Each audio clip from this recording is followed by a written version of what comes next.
Welcome back to Mr. DarXnights. I know many of you use these videos to relax or fall asleep, so before you drift off, leave a comment and let me know where you're listening from.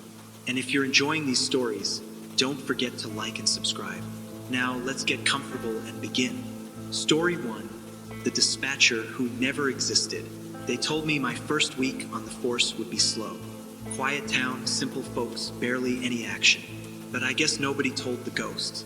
I joined the Hollow Creek Police Department on January 3rd, 2024. The station looked exactly how you'd imagine a place forgotten by progress. Old bricks, peeling paint, coffee stains on every file, and the kind of silence that made the fluorescent lights hum louder than they should. They gave me a locker that still had someone else's name scratched into it. Officer Miles, retired. Nobody seemed to know who that was. When I asked, the sergeant just shrugged and muttered something about a flood messing with old records. On my third night, the radio crackled while I was organizing a file cabinet full of dusty, out-of-date missing persons reports. I was alone at the station, covering the graveyard shift. Unit 4, do you copy? Came a voice, smooth, steady, and strangely familiar. I paused. Nobody called us Unit 4 anymore. That was old protocol, phased out years ago. I grabbed the mic. This is Officer Grayson, Hollow Creek PD. Who's calling? Static. Then a woman's voice. Calm. Multiple shots fired. Red barn off Crooked Pine Road. Male suspect fled north. Victim is inside. The hairs on my neck rose. That road had been closed off since the late 80s. There was no red barn anymore. It had burned down in 1991, or so I'd read. I tried to call it in to dispatch, but my digital console showed no record of any incoming transmission. I checked the log blank. No outgoing call, no signal. But I knew what I heard. Curiosity or stupidity.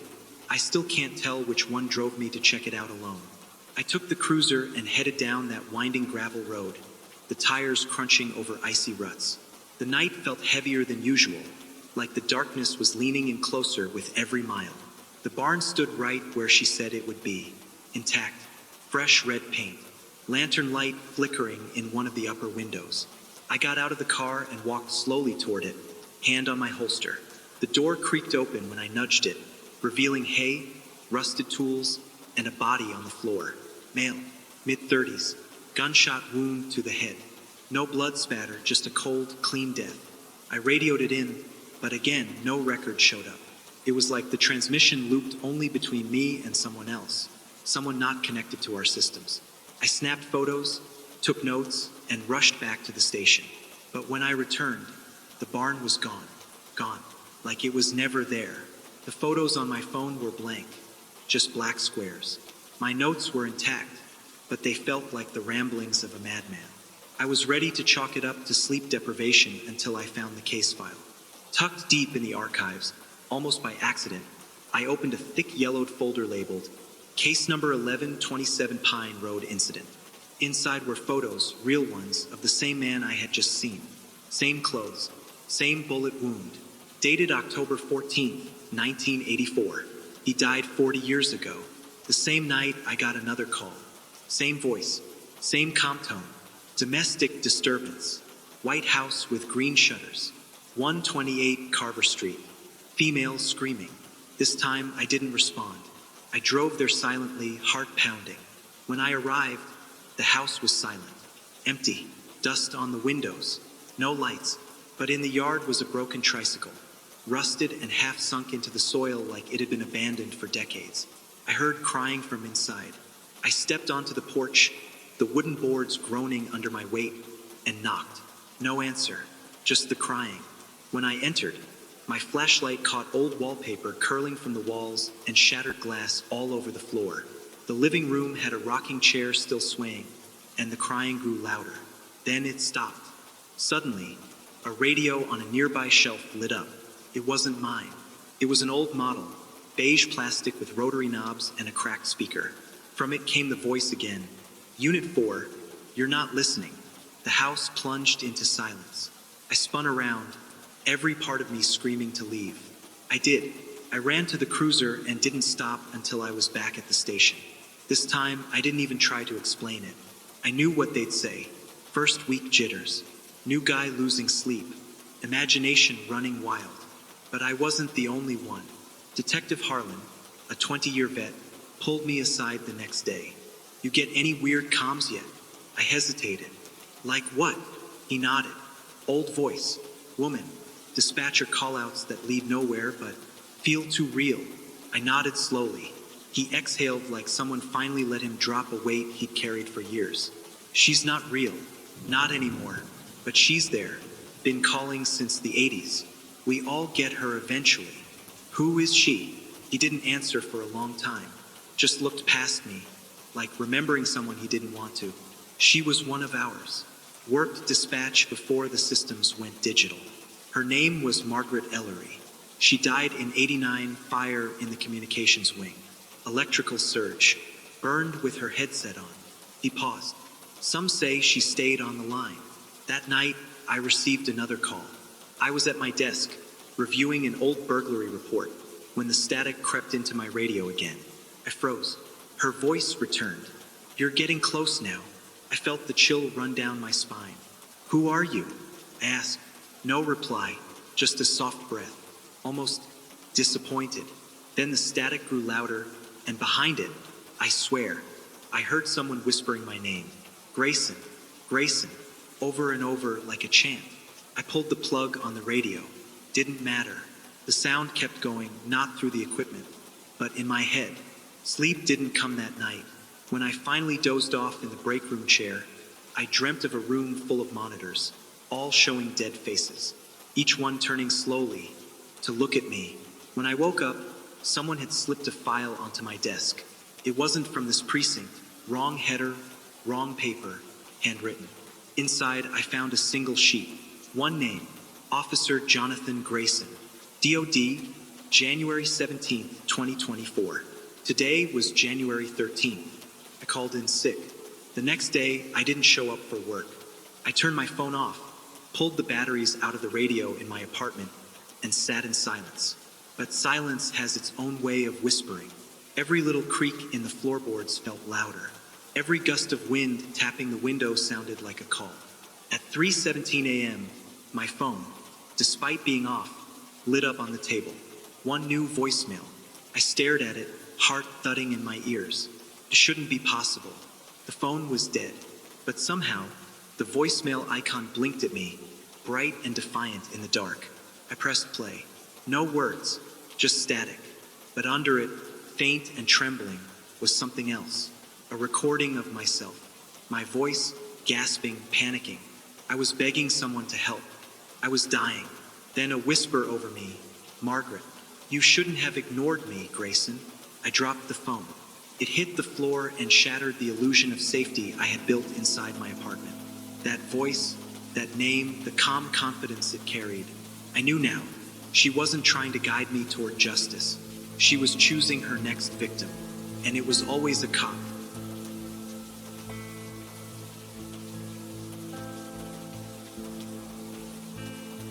I drove back to the station at dawn. The roads were wet with melted frost, and a gray mist curled along the trees like fingers reaching out to slow me down. I parked in the lot, heart racing, head pounding. I needed answers, real ones. Not ghosts, not stories. Facts. Something to break through this madness. Inside the archives, I pulled every file related to Margaret Ellery. Most were dust-covered and out of order, but I found enough to piece together her last few months alive. She worked dispatch for 12 years. No children, no spouse. She was known to stay late, often sleeping in the communications room during snowstorms. In October 1989, the department received 3 separate 911 calls, each predicting a death within 24 hours. Each one was traced to Margaret's workstation, but none were logged through official systems. She swore she hadn't made them, claimed the voices were coming from the line by themselves. The other dispatchers thought she was losing it. There were notes from internal affairs, recommendations for psychiatric leave. But Margaret refused to quit. 2 weeks later, the fire started. Electrical short, they claimed. It started in her headset, burned her where she sat, hands still resting on the keyboard, eyes wide open. The strange thing? Her console kept transmitting for days after her death. Unplugged, melted, fried beyond repair. and yet the voice continued. It wasn't until they replaced the whole unit that the signal finally stopped. Until now, I ran the audio from the strange transmissions through the forensics lab. Officer Rowe, the tech guy, owed me a favor from back in the academy. I didn't tell him where I got the recording, just asked if he could analyze the voice pattern. He was quiet for a long time after listening. "This voice print matches a historical sample," he finally said. "Whose?" He swallowed. "Margaret Ellery, deceased." "How can that be?" He didn't answer, just pushed the laptop toward me and walked away.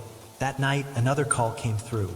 This time, it came through my car radio as I was driving home. I wasn't even on duty, just headed to a diner on Route 11 for some greasy pancakes and something stronger than fear. "Unit 4, report to Wexler Street. Possible 10 to 54.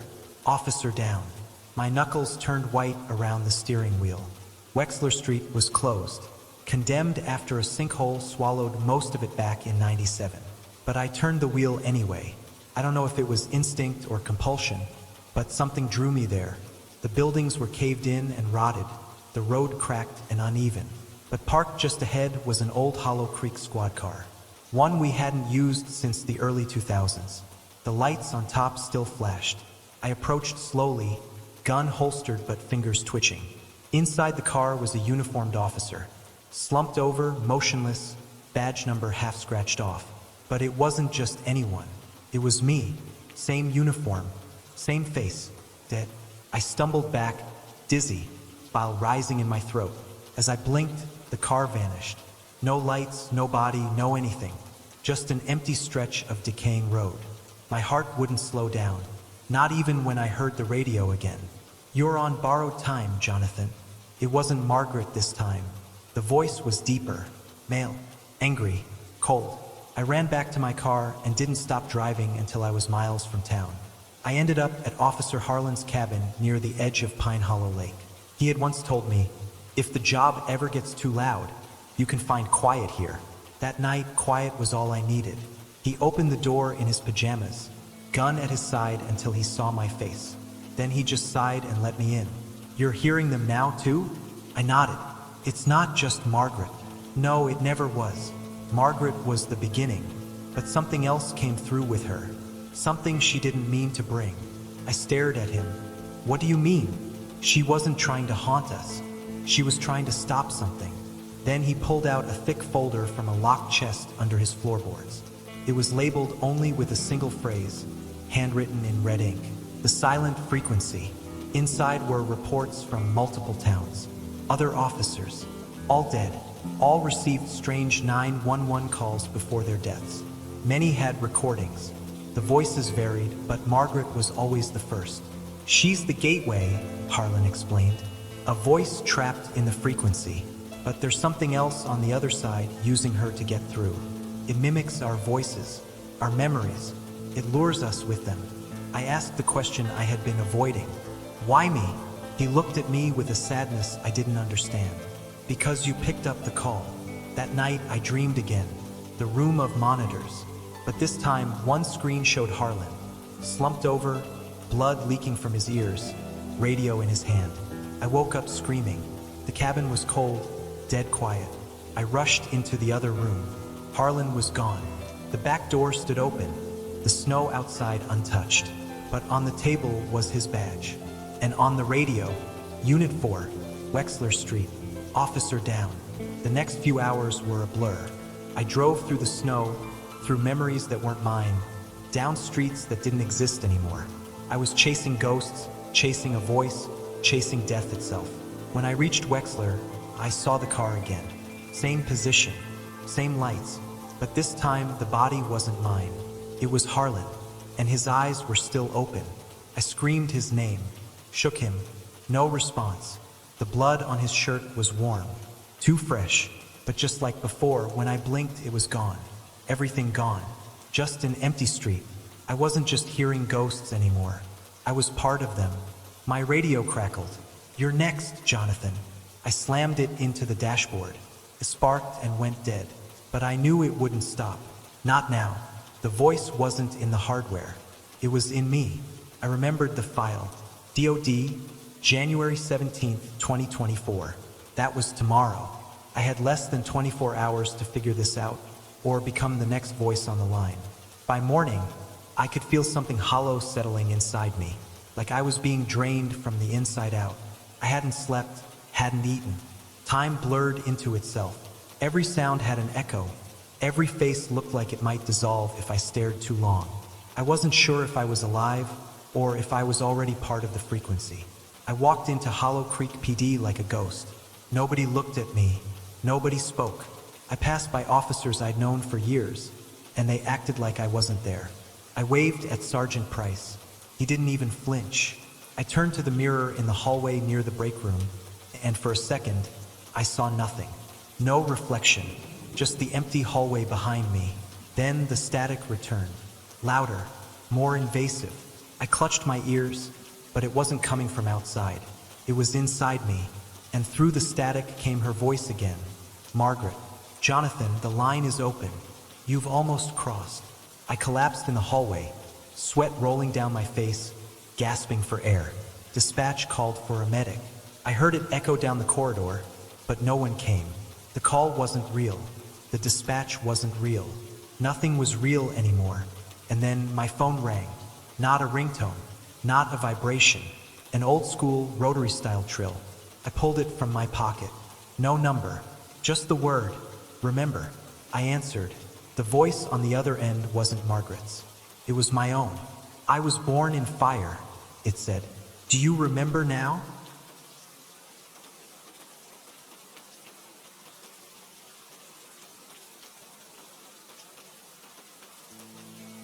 The call ended, and I dropped the phone.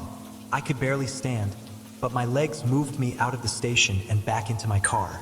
The memories were coming fast now. Fragments, not just dreams or nightmares. Real pieces of time I had forgotten. I wasn't just investigating Margaret Ellery's death. I had been there. I drove back to the police archives.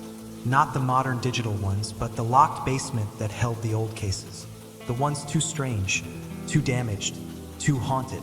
I used the master key I stole from the chief's office years ago. The basement door creaked open like the mouth of a coffin. Rows of dusty boxes. The air was thick with mildew and rot.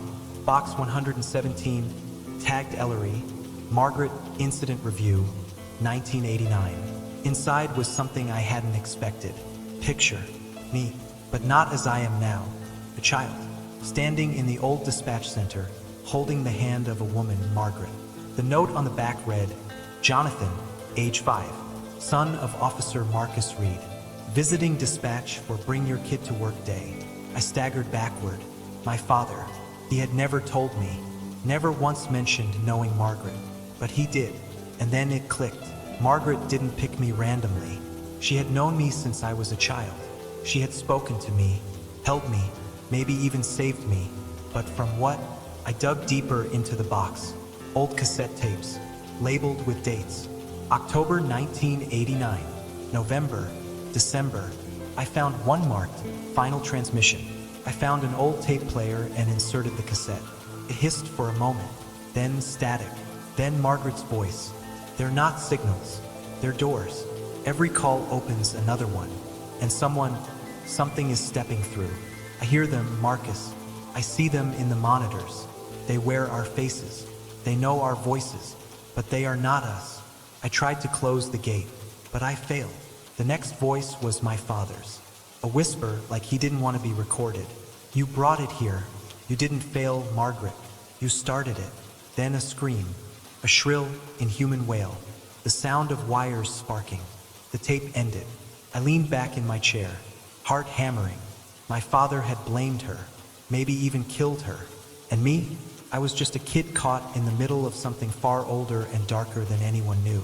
But I still had one question left. Why now? Why come back after all these years?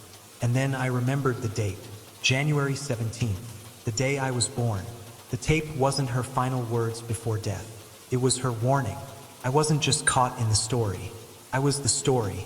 She had spoken to me before, whispered to me from radios in the night as a child, imaginary friends, static lullabies. My mother said I used to sleepwalk into the hallway and sit by the police scanner, always at 3:17 a.m. I had been receiving the signal my whole life, because I was the door. I raced back to the dispatch room. The old console, Margaret's, was locked behind a display case. Legacy of service. Glass sealed tight, untouched for decades. But now the headset inside blinked with a red light. Active call. My hands trembled as I smashed the glass and grabbed the headset. It burned. Real heat. But I held on. "Margaret," I said into the mouthpiece. "Why me?" She answered immediately, her voice soft, broken. "Because you're the only one left who can end it." "End what?" "The cycle." "I don't understand. What cycle?" "You were born in the static, Jonathan. Born during the fire, when the walls between signals tore open. The killer that escaped into our world didn't die in the flames. He found a way to live inside the line. Inside you. You've heard him your whole life. Then what do? I beg. You find the frequency where it started, and you burn it closed. From the inside, the radio short-circuited. Sparks flew. I dropped the headset, smoke curling from my palm. A monitor flickered on across the room. Footage from the 1989 fire. It showed Margaret in the dispatch room, face lit by flames, screaming. Then the image distorted. The killer, not a man, not quite. Tall, skin stretched too tight, face flickering like a broken TV screen. It wore a uniform, my father's, then mine. Its eyes locked onto the camera. It smiled. The screen went black. I knew what I had to do. I walked into the old radio tower outside Hollow Creek. Decommissioned years ago, but still standing. The basement was flooded with dust and rats, but the mainframe was untouched. I powered it up. Frequency 107.3, the one they said was cursed. The one Margaret used the night she died. I tuned in. The static hit instantly. Sharp, screaming, alive. I spoke. "This is Officer Jonathan Reed. Final transmission. I'm ending this." 1,000 voices replied at once. "You can't end what you are." I took a breath, and then I hit broadcast. My voice, my real voice, spoke through every speaker in town. "You've been listening to Mr. DarXnights, and this is my last case." I wired the old console to overload. Sparks danced across the surface. The air grew heavy. Time slowed. The last thing I saw was the killer's face in the reflection of the monitor. Smiling, burning, and then darkness. No pain, no light, just silence. Some say the tower collapsed in on itself that night. Others say it simply vanished. But the call stopped, the whispers ended, and the dispatcher? She was finally at rest. But every year, on January 17th, at exactly 3:17 a.m., a single radio in Hollow Creek lights up, and someone calm, precise, calls out for Unit 4, waiting for him to pick up again. SROY2, the blood ledger. They called it the vault, even before they knew what was behind the wall. A name passed around by veteran cops with that half-joking, half-serious tone, the kind they used when talking about things that made their guts twist. For over a century, Precinct 13 stood at the edge of Whitestone Hollow, a decaying structure with rusted pipes, flickering lights, and whispers in the vents. But the deeper rot had always been beneath the surface. The renovation orders came through after a rookie officer fell through a soft patch of flooring in the basement. No one knew there was a second wall behind the foundation. No one knew that wall was hiding something old. The crew jackhammered through the stone like it was part of some tomb. Dust rolled out in thick clouds, dry and heavy, and then they saw it. A room. No light, no windows, no door. Just a hidden space, perfectly sealed, untouched for decades. The air inside smelled of iron and ash, and at the center sat a table. On that table, a single book, a leather-bound ledger, deep brown, almost black, heavy, too heavy. Its cover was cracked, but the latch was still locked, fused shut by age or heat. No one could tell. Sergeant Boone was the first to lay eyes on it. "Looks like something out of a seance," he'd muttered, running his fingers over the leather. What the hell would a ledger be doing behind a wall? They forced it open later that night. It bled. Not metaphorically, real. Wet blood seeped from the edges, thick and sticky. Boone screamed and dropped it, but the pages didn't drip. The blood vanished the moment it hit the ground. Some said it was a trick of the light. Some said it was trauma, stress, renovation madness. But I knew better. I'm Detective Mason Klein, 21 years on the force. Never believed in ghosts. Never flinched at body bags. I used to laugh at the old stories, the cursed cells, the prisoner who scratched Latin backwards into the walls, the screaming sink in locker room C. All garbage, I thought, until I saw my name in that book.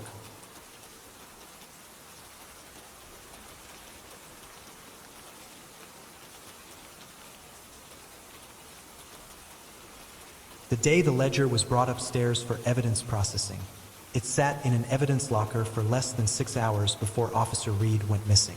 The security footage showed him standing in the evidence room at 3:03 a.m., staring at the ledger, flipping a page.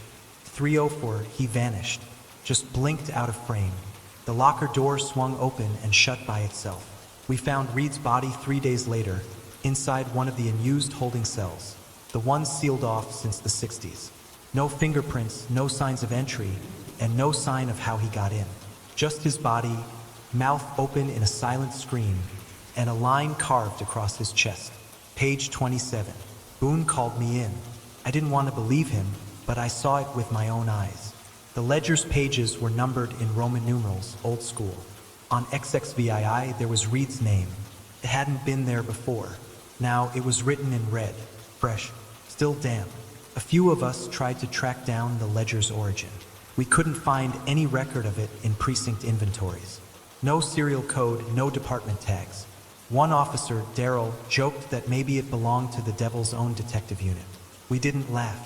The more we flipped, the worse it got. The ledger was full of names, hundreds of them. Most had dates and short, cryptic notes. Some were scratched out, some were underlined, and each one corresponded with an unsolved murder in Whitestone Hollow, going back over 100 years. It wasn't a ledger, it was a kill record, and something was still writing in it.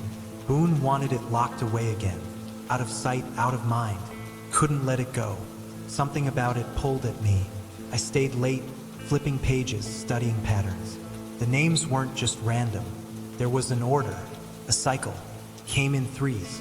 Every third name was written in a different shade, almost darker, thicker, more sentient. I know that sounds crazy, but there's no other word. The page almost pulsed when I touched it. I found a pattern. Name, murder, unsolved. Then 2 more deaths, also unsolved. Then a 4th page flipped, and the next name would appear before they died.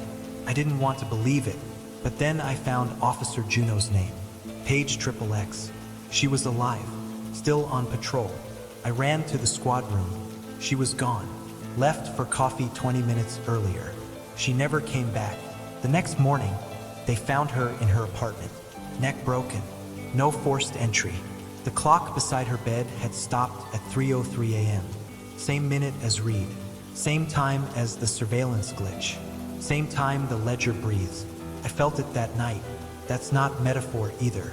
I heard it in the evidence locker. Breathing. Deep, slow, patient. I drew my weapon. Who's in here? I shouted. No response. Then the pages flipped on their own. Slowly, one by one, until it stopped. On a blank page, I moved closer and watched my name appear. Mason Klein. Page 33. I dropped the flashlight. My gun slipped from my hand. My throat tightened. The room went dark except for the glow of the ledger. It knew. I was next. I stumbled out, sweating, breathing like I'd run a mile. I wanted to tell Boone, but he was already missing. Vanished from the duty log. No one remembered him being on shift. His name was gone from the roster, but it was in the ledger. Page XXXI. I was next in line. 33. I had one chance. One pattern I hadn't followed before. Every century-old entry had a note beside it. One that was never translated. Old Latin. Scribbled like blood dripped onto the page mid-spell. I called a friend who worked at the Historical Society. Took photos. He translated it that night. One life to reveal. One life to unlock. One life to bind. A ritual. Each clue the ledger gives requires blood to reveal the next. But it doesn't take lives randomly. It uses them. The ledger doesn't just predict death. It feeds on it. I looked back at page I. The first name, Gregory Hatch, 1898, murdered in a locked cell. found with the same Latin carved into his skin. The final note, he refused to complete the circle. I didn't know what that meant yet, but I knew I couldn't wait around. At 3 a.m., I returned to the evidence room. I stared down at page XXXI. My name still fresh, my breath fogged in the air, even though the room wasn't cold. I flipped the pages backward, and there, between page 7 and 8, was something I hadn't noticed. A gap, a missing page, ripped clean. That was the secret, the unsolved murder the ledger couldn't feed from. A broken link in the cycle. If I found it, maybe I could finish what the ledger started. Or maybe I'd just die trying. But one thing was certain. I had less than 3 days before my clock stopped at 3:03, and the blood ledger claimed its next detective. I didn't sleep the night my name appeared. Couldn't. I kept hearing things, soft rustles in the walls, the creak of floorboards when no one was walking. Even my own heartbeat sounded wrong, like it was echoing someone else's rhythm. At 3:03 a.m., I stared at the ceiling and waited for the clock to freeze. Didn't, but the shadows in my room stretched just a little too long. The next morning, I returned to the precinct early. The halls were unusually silent. No foot traffic, no chatter, just the low hum of fluorescent lights that flickered like they were struggling to stay alive. I went straight to the locker room, dug through the old archive keys, and found one labeled Records B. Records B was in the basement, a forgotten wing with peeling paint, rusty filing cabinets, and evidence boxes dating back to the early 1900s. Most of it was supposed to be digitized years ago, but no one bothered. Too many ghosts in those files. I started with the ripped page between 7 and 8. If every page was tied to a name, then there had to be a murder case that never made it into the book. Something that severed the cycle. Something the ledger couldn't claim. I cross-referenced the names before and after the gap. Page 7 had a victim named Ernest Waller, found buried beneath a church with his tongue sewn shut. Page 8 was Victoria Miles, found hanging in her attic with no rope marks, like gravity never touched her. Both died in 1901. That narrowed the gap. Between January and May of that year, the Hollow had only one open murder case. A journalist named Elias Boone. That name punched me in the gut. Boone, same last name as Sergeant Boone. Coincidence? I pulled the folder. The photo was faded, but I could still make out the man's face.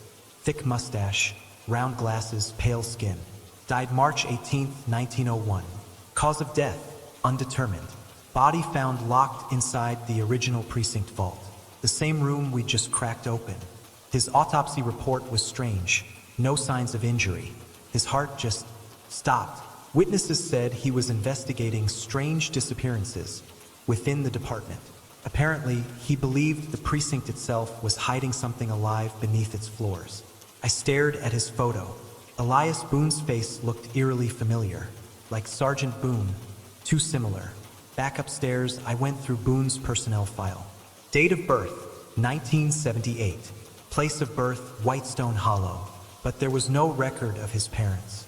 No social security number until 1995. Everything before that was blank. I pulled up the precinct staff photos from the last 2 decades.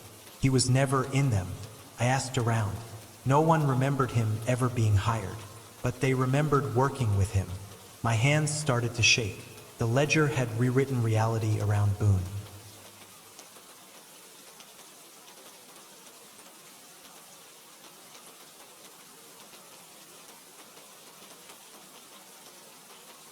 He didn't just die.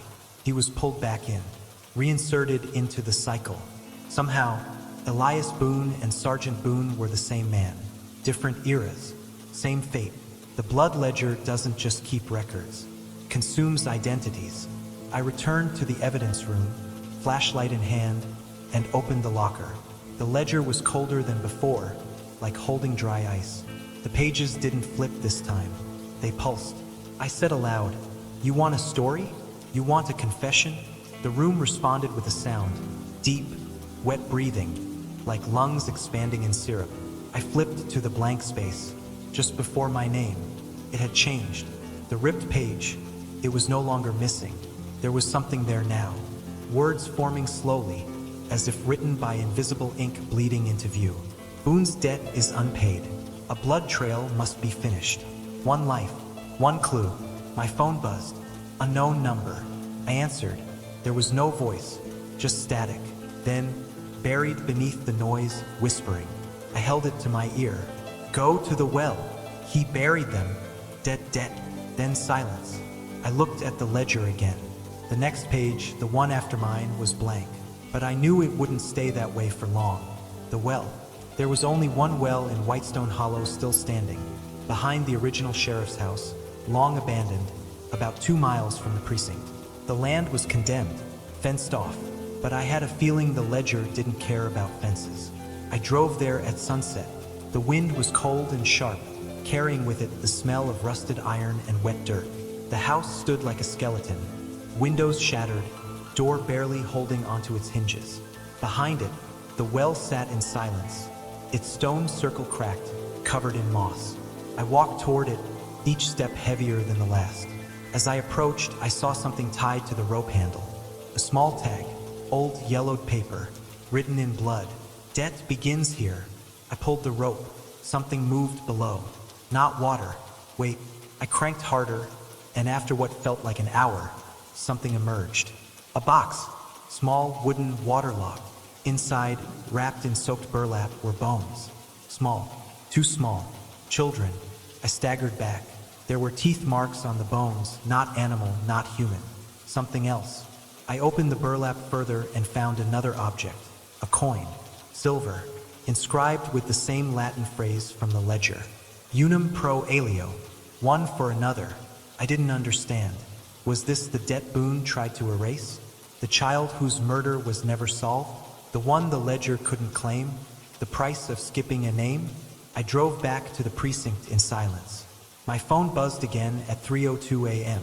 This time, the voice on the other end was familiar. Mine, but older, raspy, dying. You were never supposed to see it. You broke the seal. Now it needs more. Then static. Then a scream that wasn't human. I dropped the phone. In the evidence locker, the ledger had flipped again. This time, the page after mine had a name. James Ortega. Page 34. My partner. Still alive. Still on duty. I ran to the dispatch room. He was out on a traffic stop. I tried calling. No answer. I called again. Straight to voicemail. The clock read 3:03. I burst into my car and raced toward his last known GPS ping. An abandoned factory at the edge of town. I found the cruiser parked out front, lights on. The door was open, radio crackling. No sign of Ortega. Inside the factory, everything was quiet. Too quiet. I called out, "James!" No answer. Then I heard the chain, dragging, scraping across the concrete. I followed the sound into the lower level, dark, flooded, reeking of rot. Then I saw him, strung up by his wrists, feet barely touching the ground, eyes wide with something worse than fear, mouth stitched shut, same as Ernest Waller, same pattern, same ritual. On the wall behind him, scrawled in blood, one more to unlock, cut him down. He was still breathing, barely. Rushed him out, called backup. No one came. I tried dispatch. All channels were silent. When I got back to the precinct, the power was out. Only one room had light, the evidence locker. The ledger sat open, glowing. It had flipped again. This time, the page after Ortega's. Unlocked. The final note. The author returns. And on the wall, in red, fresh and dripping. You know his name. I didn't sleep. Couldn't. I started dreaming with my eyes open. Visions of Boone, standing behind the wall, whispering through the bricks, begging to be forgotten. But the ledger doesn't forget. And now I knew what it wanted next. Me, not my life, my hand, my signature. I had to finish what Boone started and write the final name, because the ledger doesn't close until its author signs the last page. And in my dreams, I was already holding the pen. There's a smell that follows you when you've seen too much blood. It clings to your clothes, nestles deep into your lungs, and even when you're nowhere near it, your mind replays it, coppery, wet, and faintly sweet. I carried that smell for days after Ortega's attack, but the real weight wasn't in my nose. It was in my bones. I could feel the ledger watching me, not physically, but in the way silence hung around me like a fog, in the way mirrors caught glimpses of things I hadn't done yet. Ortega survived, barely, but he never spoke again. The stitching in his mouth had been done with such cruel precision that his vocal cords were torn. He wrote only one word before he slipped into a coma. Below! I tried to make sense of it. Below what? The precinct? The well?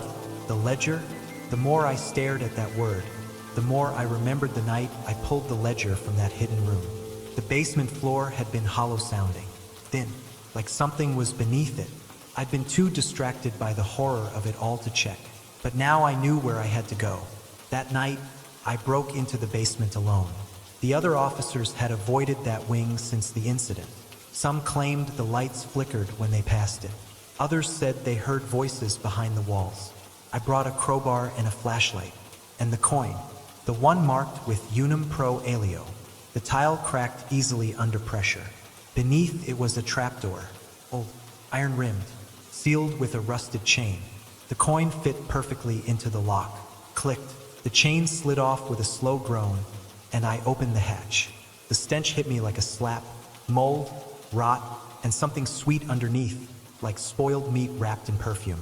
I climbed down an iron ladder into the dark. The chamber below wasn't part of any precinct blueprint. It was circular, with walls made of stone and bone. Literally bone. Femurs, skulls, spines, arranged in ritual patterns. The air was wet and full of whispers, though I was completely alone. Or at least, I thought I was. In the center of the chamber sat a massive stone altar, and resting on it, a second book. Not the ledger. This one was older, bound in thick skin, the kind that didn't look animal. The pages fluttered on their own as I approached. Each one held symbols, some I recognized from the ledger, others I didn't, and in the final pages, drawings. One was of the well, one of the precinct, one of me standing in this very room, and the last page showed a silhouette, a man without a face, hands outstretched, holding a pen. Beneath it, "You are the author now." The whispers grew louder. The chamber shook. The bones in the wall started to move, twisting, grinding against each other, forming shapes, faces, all of them screaming without mouths.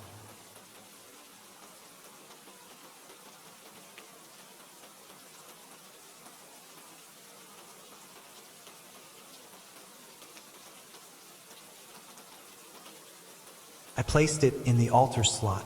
The moment it settled, the chamber stopped shaking. Silence. For the first time in weeks, total silence. Then a voice from behind me, calm, steady. My own voice. "You know what must be done." I turned. No one was there, but my shadow moved without me. It stepped forward, split from my feet, and took shape. Gray, eyeless, lips curled in a smile that didn't match my face. "You can give it up, or you can pass it forward." I knew what it meant. Either I end it now, sign my own name, become the final entry, or I choose someone else.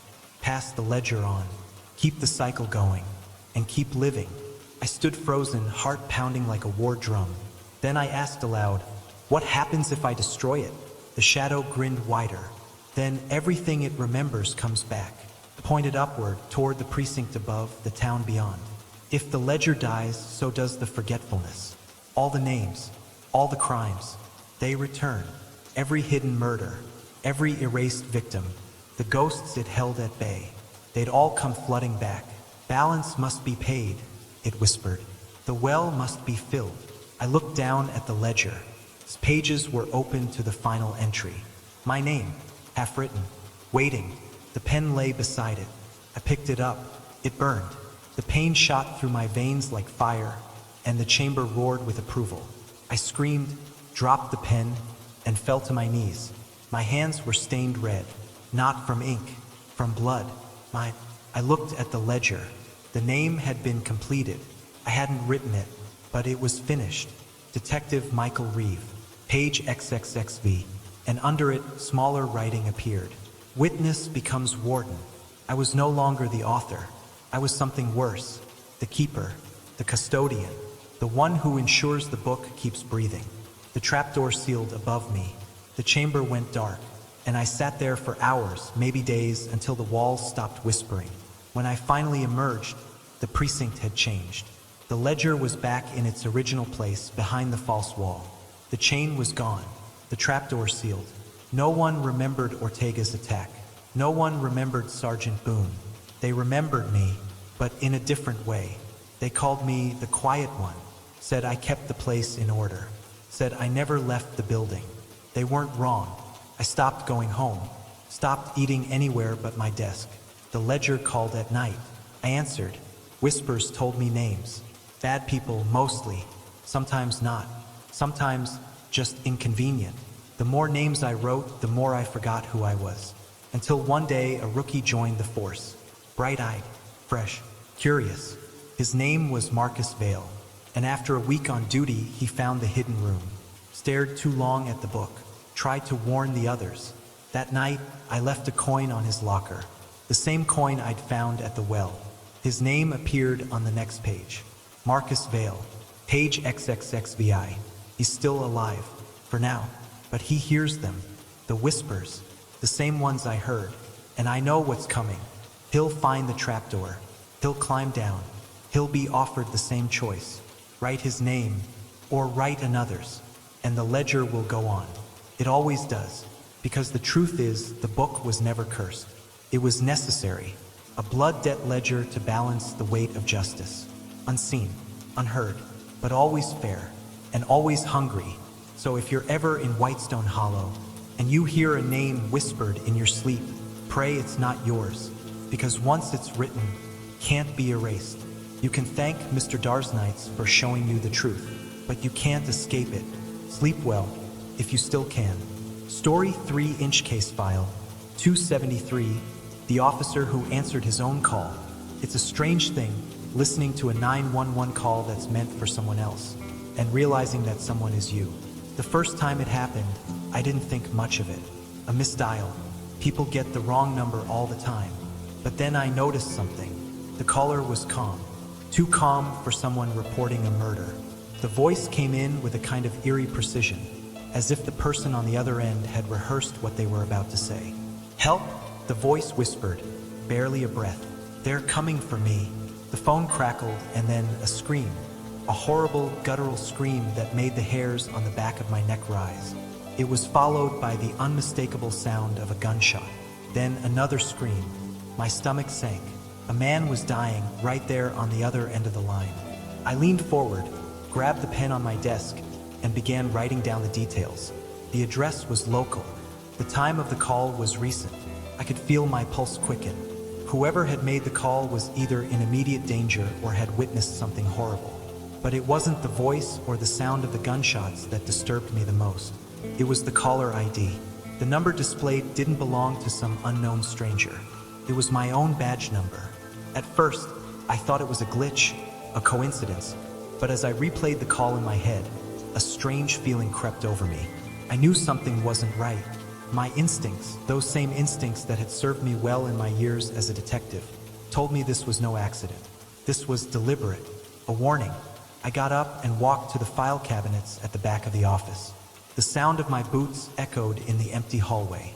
My partner, Lopez, was out on a stakeout, leaving me alone in the squad room. I pulled out my coat and threw it on, then grabbed the keys to my car. The address from the call was on the edge of town, in a rundown neighborhood I'd never seen before.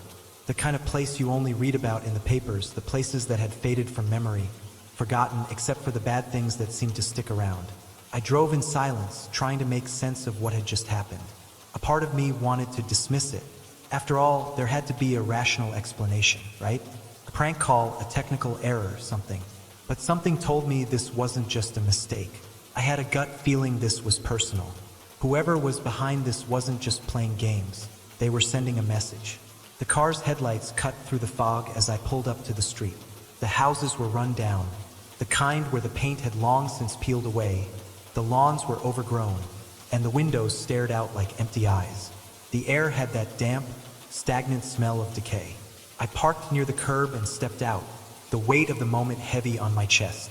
The house the call came from was at the end of the block. It was 2 stories with peeling paint and a sagging porch. The front door was slightly ajar, and as I approached, I heard muffled voices coming from inside. At first, I thought it was just the wind, but the closer I got, the clearer the sounds became, like someone was talking to themselves in hushed tones, urgently. I pulled my badge out of my pocket and knocked twice, calling out, "Police, is anyone there?" My voice was steady, but inside, a part of me was already preparing for the worst. No answer. I pushed the door open slowly, the hinges creaking. Inside, the air was thick, stale. The house was dark, the only light coming from the dim glow of a table lamp in the corner. Dust motes floated lazily in the air, undisturbed by the chaos I expected to find. I stepped further inside, my boots making a soft sound against the hardwood floors. "Hello!" I called out again, my voice rising slightly, the tension in my body starting to mount. And then, from the shadows, a figure stepped forward.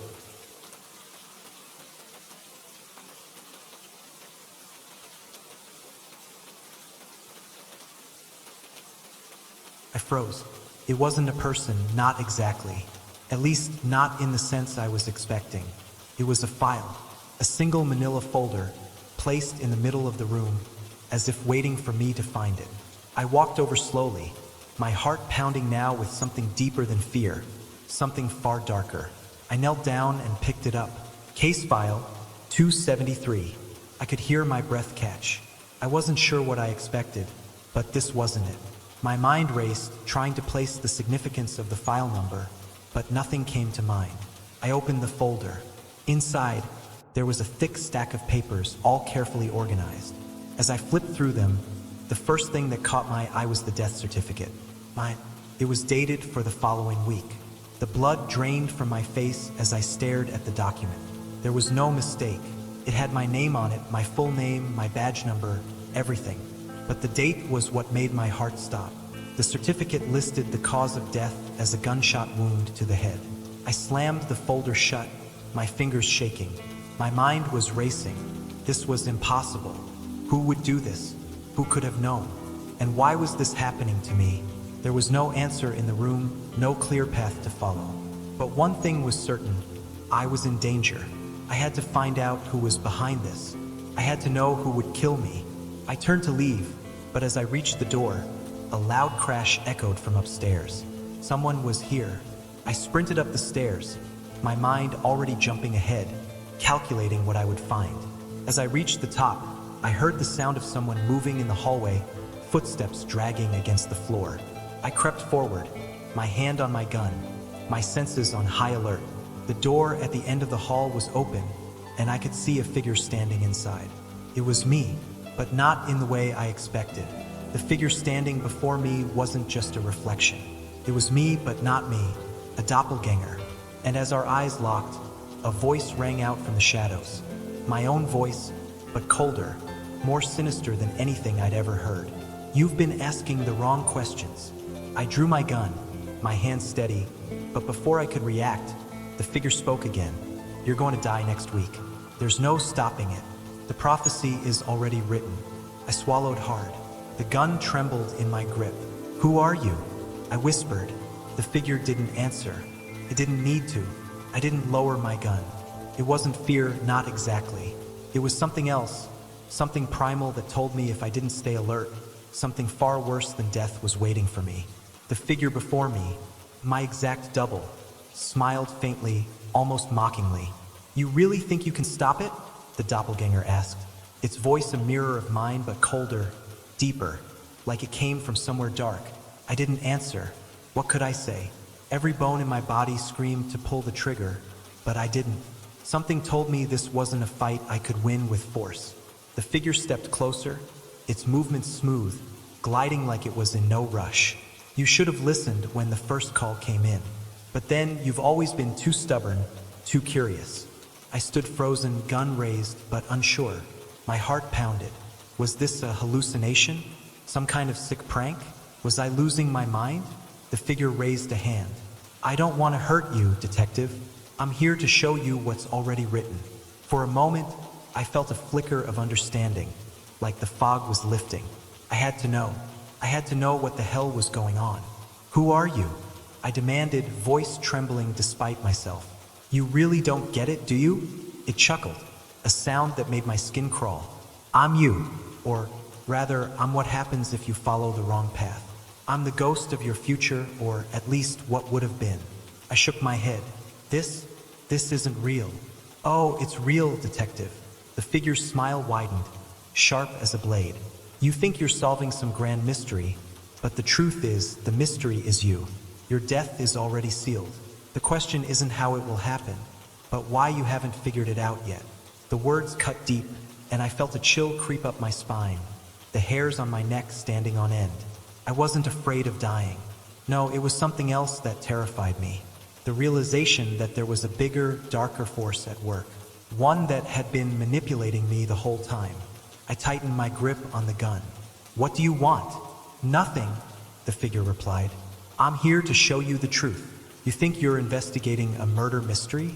You're the one being investigated. You've been part of the puzzle the whole time, detective. My heart raced as the meaning of the words sunk in. The case, the call, the file with my name on it, it wasn't some random twist of fate. It was all connected. But to what end? I lowered my gun slightly, a momentary lapse of judgment that felt like a mistake the instant I did it. But the figure didn't move, didn't make a sudden move for me. It only watched. You've seen the file, detective. You've heard the call. You're already in too deep to back out. I tried to steady my breath, but the words lingered in the air, thick like smoke. I was trapped in a web of my own making, and it seemed that no matter what I did, the threads were pulling tighter. I spun on my heels and sprinted out of the room, my heart thudding like a drum in my chest. I couldn't afford to stand there any longer, letting that thing twist my mind further. I had to get to the truth, even if it killed me. The house was silent now.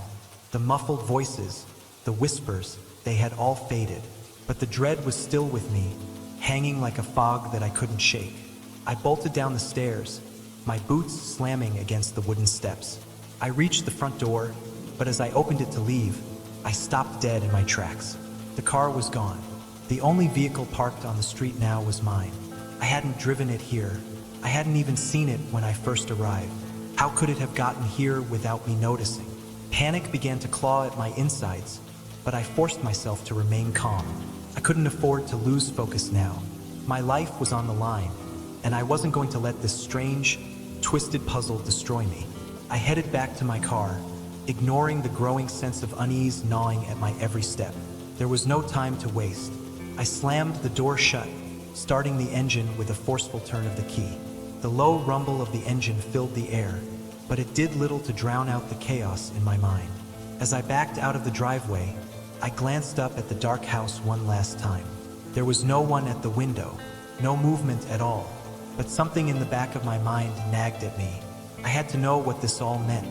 I had to find out who was behind this, or else I was never going to get another chance. I drove back to the station, my mind running through every scenario, every possible lead. But no matter what I considered, the questions were endless, and none of them had an answer. Back at the precinct, I took a deep breath before walking through the doors. The station was quiet, too quiet. It was well past midnight, and the only sounds were the soft hum of the fluorescent lights overhead. I walked to my desk, my hands still trembling.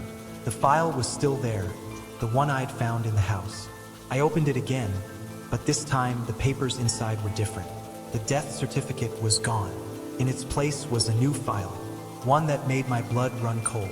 It was a picture, a photograph of a crime scene, and in the center of the image was my own face.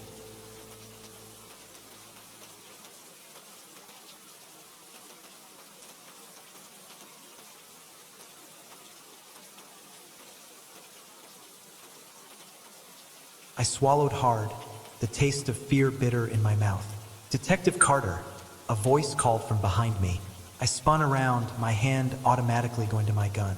It was Lopez, my partner, but he looked different, strange, almost distorted, like something about him wasn't quite right. Lopez, I said, forcing myself to sound calm. What's going on? He smiled, but there was no warmth in it. I've been waiting for you. I didn't know what he meant, but I felt the weight of those words like a death sentence hanging over me. The room seemed to close in around me, and I realized with a sickening certainty that I wasn't in control anymore. The prophecy had already begun. The room felt colder, darker, as if the shadows themselves were closing in around me. Lopez's smile, the same smile that had once felt like a gesture of camaraderie, now seemed cruel, twisted, as if it belonged to someone else entirely. Someone who wasn't my partner. Lopez, I asked, my voice hoarse, barely above a whisper. What's happening? What is this? He took a step forward, and it felt like the air thickened, like the entire room was holding its breath. Don't worry, detective. You'll understand soon enough. You've already seen what's coming. I backed up instinctively, the hairs on the back of my neck prickling. My fingers gripped the edge of the desk, knuckles white from the pressure. I didn't trust him. I didn't trust anything in this place anymore. I looked at the photograph again, the one of me in the crime scene. My face stared back at me, lifeless, cold. The chill I felt deep in my bones wasn't from the air conditioning. It was something else, something wrong. How did you get that picture? My voice shook as I spoke, each word feeling like an echo from a nightmare. Who put it in this file? Lopez didn't answer. Instead, he simply walked toward me, his feet making no sound on the floor. Each step seemed to bring him closer to the nightmare I could no longer deny. My heart pounded in my chest, threatening to break free. You're starting to understand, aren't you? Lopez said, his voice now low, almost soothing. This isn't just about a case. It's about you, detective. Everything has been leading to this moment. I shook my head, trying to clear the fog that had settled over my mind. No, this doesn't make sense. You're not real. Lopez's eyes gleamed in the dim light, and for a moment, I saw something in them that wasn't human. His face contorted, briefly flashing with a strange, otherworldly expression before returning to normal.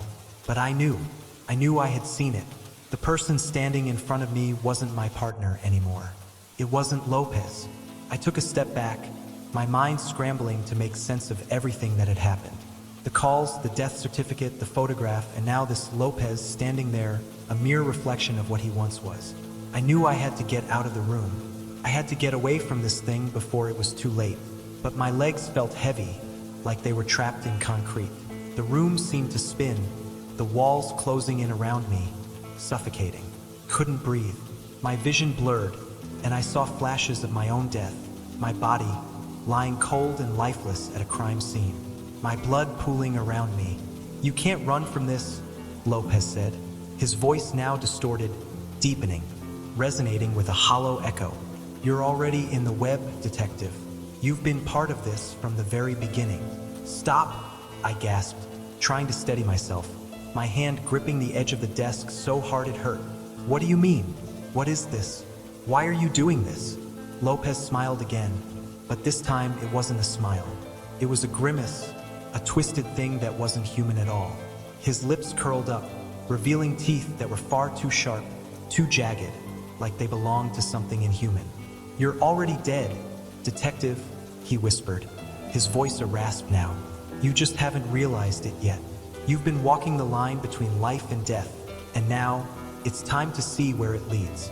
Before I could react, Lopez lunged forward, his hand shooting out with inhuman speed.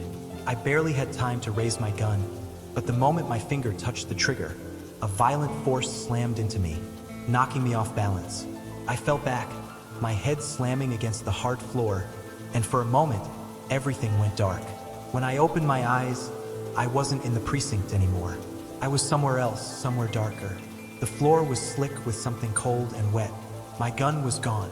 The room was empty, save for the flickering light above me, casting long, menacing shadows that seemed to dance along the walls. I stood up slowly, my body aching, my head spinning. My breath came in ragged gasps, and my heart was thudding in my chest like a war drum. I had to get out of here. I had to escape, but the door was gone. There was no exit, no windows, no way out. I was trapped, and then I heard it, a sound in the distance, growing louder with every passing second. A voice, my voice.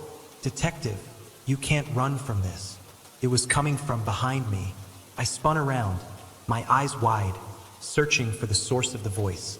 And there, in the shadows, was a figure that was me. Or no, not quite. It was something else, something twisted and wrong. The doppelganger was back. It's not too late, detective, it said, its voice mocking.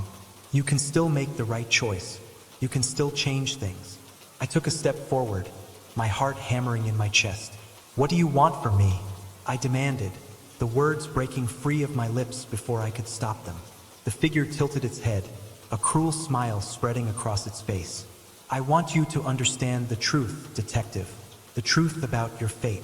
About the prophecy that's already set in motion. I tried to back away, but my feet wouldn't move. Felt like they were glued to the floor. I was paralyzed, helpless. The figure stepped closer, and I could see it now. Its eyes hollow and dark, staring at me like they could see straight through to my soul. It's not about finding the killer, detective. It's about you understanding that you're already dead. And no matter what you do, it's going to happen. No, I whispered, my voice cracking. No, I won't accept it. I can stop it. The figure laughed. You can't stop what's already been set in motion. You've seen the file. You've heard the call. You're already part of the story. The question is, how will it end? The room seemed to pulse with energy, the shadows twisting around me like living things. I reached out, desperate to touch something, anything. But all I felt was the cold air and the overwhelming sense that I was being watched. You have a choice, detective, the figure said softly, its voice now an eerie whisper.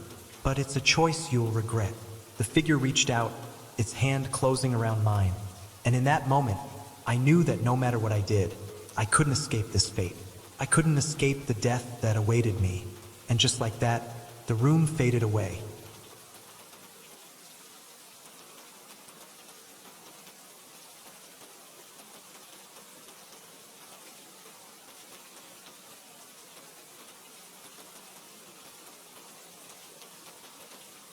Story 4, Precinct 13's final shift.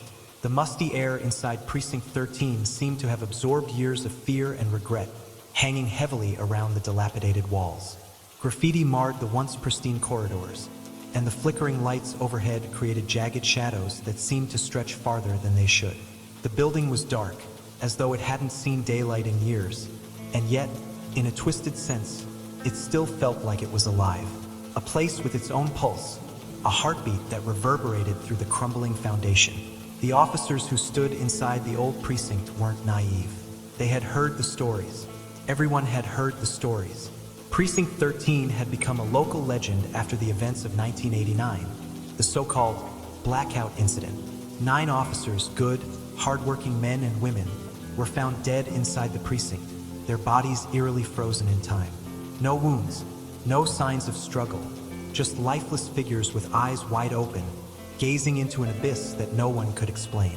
And now, here they were, a fresh team sent to temporarily reopen the precinct for a weekend, nothing more than a stopgap measure. The city was overcrowded, and with precincts bursting at the seams, it was the only option they had. A place that had been abandoned for years now needed to be brought back into service. All right, everyone, Lieutenant Williams said, her voice sharp and authoritative, cutting through the air. She was a no-nonsense officer, and her presence alone commanded attention. We're here to get this place functional again. No supernatural nonsense. We'll work the shift and leave. Keep your heads on straight. The team nodded, but a slight chill passed through the group. They weren't exactly thrilled to be here, but duty called. They gathered their gear and began the process of setting up the precinct's communication systems, checking equipment, and making the building operational. As the minutes ticked by, the unnerving feeling of being in an abandoned, forgotten space began to seep into the air, and it wasn't long before they started hearing strange noises. The sound of something creaking in the distance, the occasional scraping of metal against metal, like something or someone was moving in the shadows. Sergeant Harris, a seasoned officer with an easygoing demeanor, scoffed as he set up his desk. I swear, every time someone mentions this place, they act like it's haunted. It's just an old building, guys. Nothing more. His words were meant to reassure the team, but deep down, even he didn't sound convinced. The precinct's unsettling atmosphere had a way of making anyone question their own sanity. It was just after midnight when things began to take a turn. Officer Randall, a rookie, had been assigned to guard the holding cells, something he hadn't expected to do on his first shift at a new precinct. He sat at his desk, running his fingers nervously over the edges of the outdated paperwork stacked before him. His eyes darted toward the cells in front of him, each of them empty, their doors swinging slightly in the breeze coming from the broken windows. And then it happened. The sound of footsteps echoed through the empty hall, soft but deliberate. Randall's head snapped up, his heart racing as he looked toward the source of the noise. He waited, breath held, but the hallway remained silent. He shook his head, chalking it up to his imagination. Minutes later, the footsteps returned, louder this time. The rookie's pulse quickened, and he stood up, walking cautiously toward the hallway. As he moved down the corridor, the air grew thick with tension. Something wasn't right. "Hello?" he called out, his voice sounding smaller than he'd intended. "Is anyone there?" No answer. Only the faint sound of something dragging across the floor, slow and deliberate. His flashlight flickered, casting shadows across the hallway like the figures of ghosts. Suddenly, the overhead lights blinked off, plunging the area into complete darkness. Randall's breath caught in his throat, his hands instinctively reaching for his radio. But when he tried to press the button, there was no sound. The radio was dead.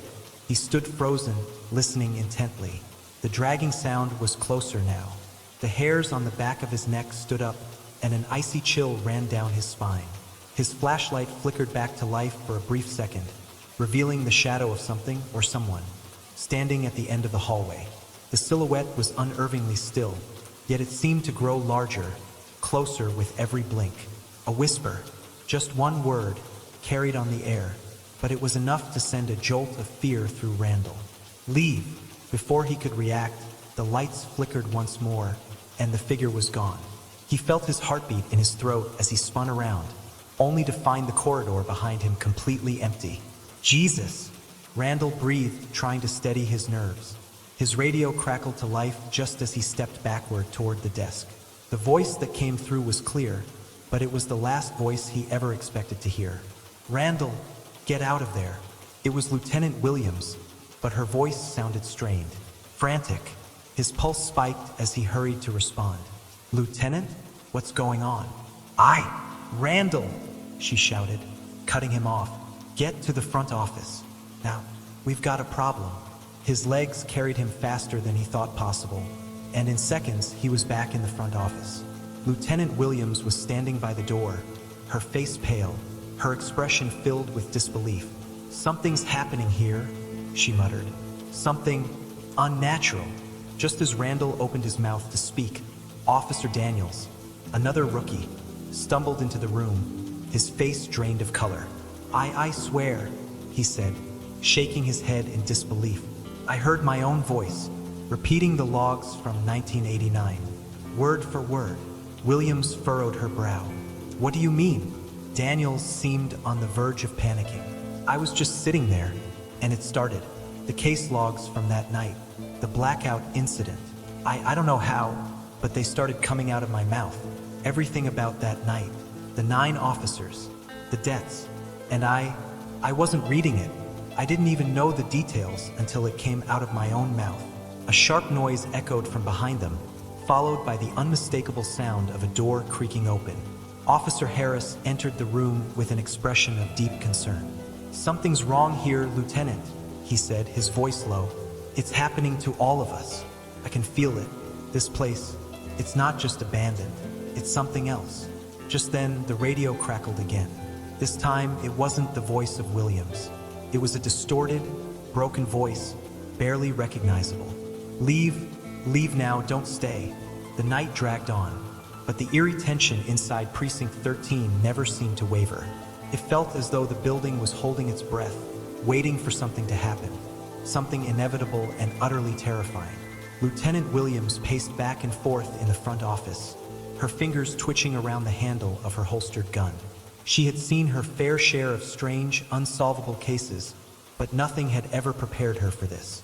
Something about this place, it wasn't just the history, it wasn't just the abandoned nature of the precinct or the disturbing stories. It was more than that.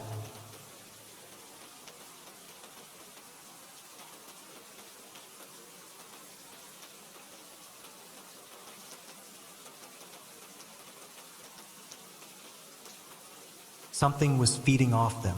Did anyone else hear that voice? Harris asked, his voice shaky, his eyes darting around the room like he expected someone, or something, lurking in the dark corners. "Yeah," Williams muttered, "but we've got bigger problems right now. I need all of you to stay focused." Officer Daniels stood by the desk, shaking his head as if trying to erase the confusion from his mind. "I swear it wasn't just the radio. It was coming from the walls. And it wasn't just one voice. It sounded like multiple voices, all echoing the same thing." "Leave now," Randall repeated, his voice quiet, haunted.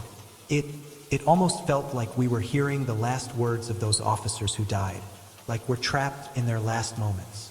Williams glared at them, trying to mask the growing fear inside her. The supernatural wasn't something she entertained, not even in her most disturbed moments.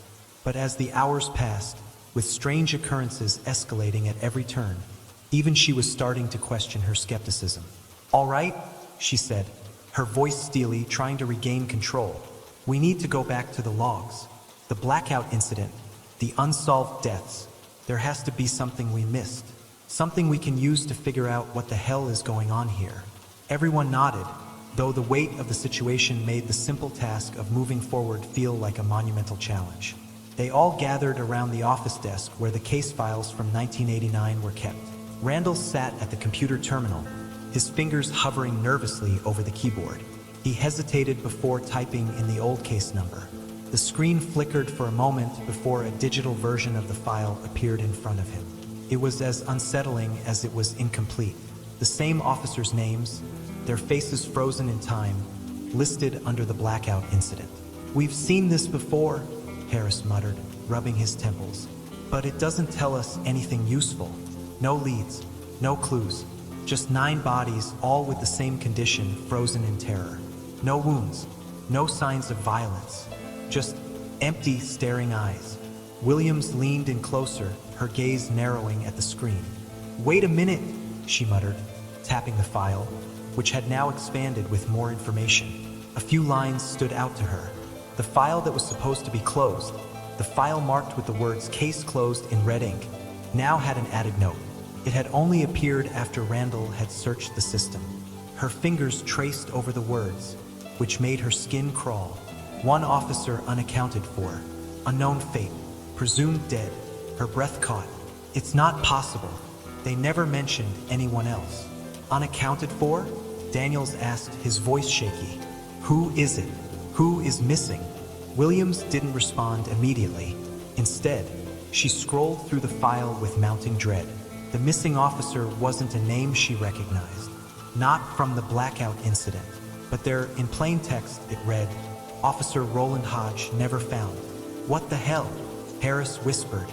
"This isn't in the records. This officer never existed." Williams stared at the screen, her mind racing. Could this be the key? An officer no one had ever heard of, lost in the chaos of that night. If the building was somehow haunted, what if this officer had never left?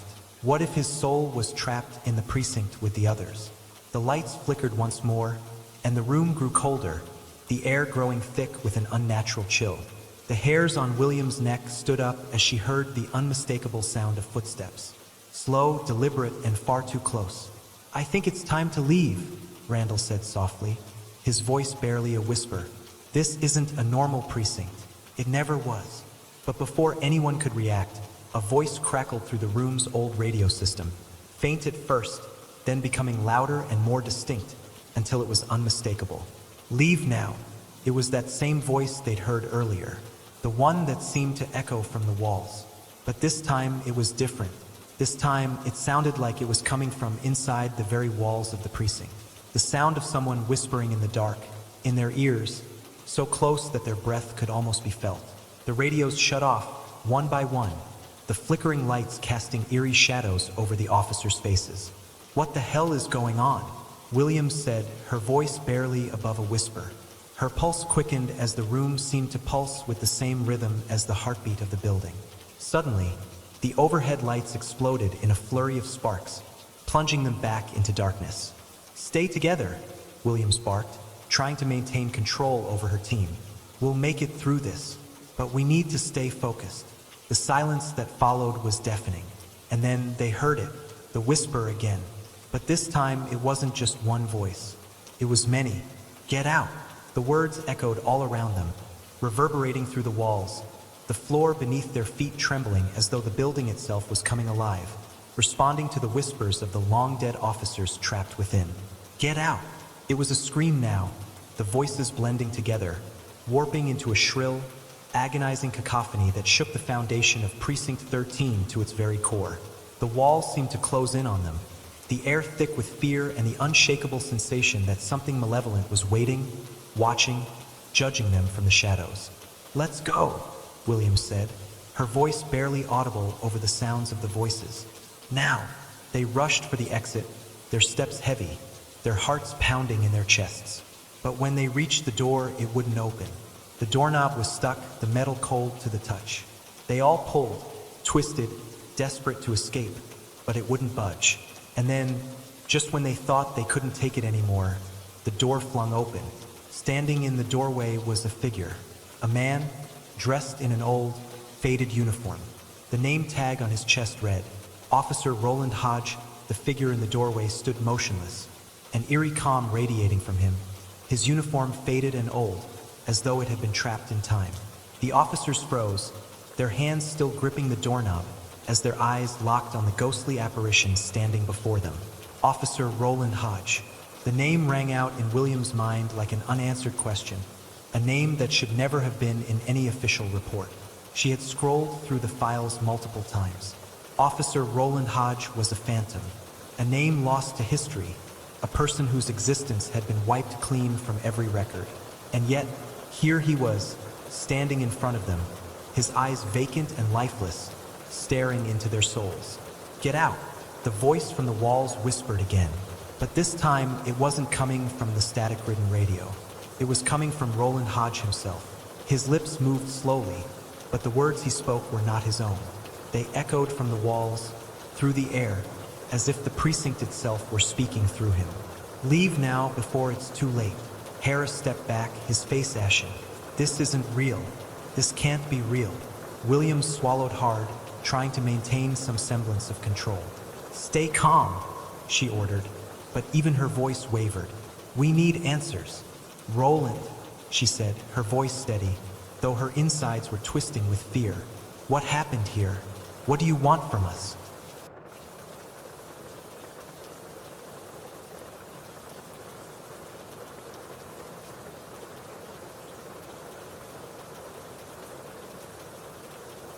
The figure in the doorway did not respond.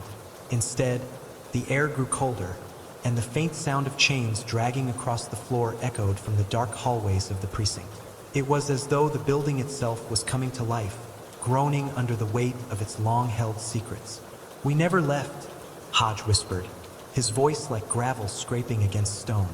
"We were forgotten, but we're still here, trapped. You have to leave before you become like us." "Trapped?" Williams repeated, her heart racing as she took a step forward, her breath visible in the cold air. "Who's trapped? Who are you talking about?" The figure before them seemed to shudder, his eyes suddenly filled with a silent agony. His hands, now visible, trembled, his fingers twitching as if reaching for something, or perhaps someone. "The others," Hodge's voice broke, his words filled with pain. "The officers, they didn't leave. They couldn't. It wasn't just the blackout. It wasn't just the case. We're still here, bound to this place, trapped in time. You can't leave until you solve it, until you solve what happened that night." The lights above them flickered again, casting the room in a sickly yellow hue. William's mind raced, trying to piece together what was happening. She had heard the stories, the urban legends surrounding Precinct 13, but she had never believed them. This couldn't be real. But Hodge was right in front of them. The chill in the air was too real to ignore. The building itself felt alive, as if it was watching them, listening to their every word. "Who's responsible?" Williams asked, her voice filled with urgency. "Who did this? Who's trapping you here?" Hodge's lips curled into a twisted grin, one that sent chills crawling up Williams' spine. He stepped back, slowly, into the dark corridor behind him. "You've been here before," he said cryptically, his voice fading as he retreated into the darkness. "You all have, But you don't remember. And then he was gone, vanished into the shadows of the precinct. The officers were left standing there, silent, their breath shallow, the heavy weight of the building pressing in on them. What the hell just happened? Daniels whispered, his eyes wide, his body trembling. That wasn't real. That was... Get to the records, Williams said, her voice low and firm. We need to know everything. Now. The officers moved swiftly, instinctively, but every step they took felt like an intrusion into something forbidden, something ancient. The precinct seemed to close in around them, the walls whispering with voices of those who had long since been forgotten. The once empty hallways now felt like a maze, twisting and turning as though they were alive, shifting in response to their presence. They made their way back to the central office, where the old case files were kept. Williams felt the weight of the darkness pressing on her chest, the realization settling over her like a heavy blanket. The truth was just beyond their reach, but it was slipping away, like sand through their fingers. What is this place? Harris asked, his voice trembling as he rifled through the files. This isn't just a precinct, it's a prison.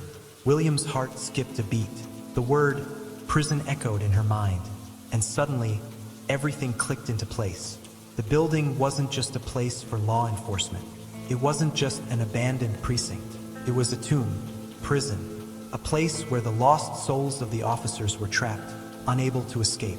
But there was more to it. She could feel it. We need to go back to 1989, Williams muttered, scanning the files. We need to find out who else was involved in the blackout incident. There's something we're missing, something we haven't seen yet. The old papers trembled in her hands as she pulled out a case log. The page was yellowed with age, the ink faded, but there, in bold letters, was a name she had never seen before. Roland Hodge, she whispered. There it was, the name she had seen earlier. But now there was more. Hodge had been listed as a missing officer, his death unexplained. But what had caught her attention was the date next to his name, October 13th, 1989. The very date of the blackout incident. Suddenly, the truth hit her like a hammer. Roland Hodge wasn't just missing, Williams whispered, her voice trembling. He was the one who caused it. He was the one who made them stay. A cold gust of wind blew through the room, extinguishing the only light in the office, leaving them in complete darkness. And in that darkness, the whispering began again. Leave now, or become like us. Williams didn't need to say anything more. She knew what had to be done.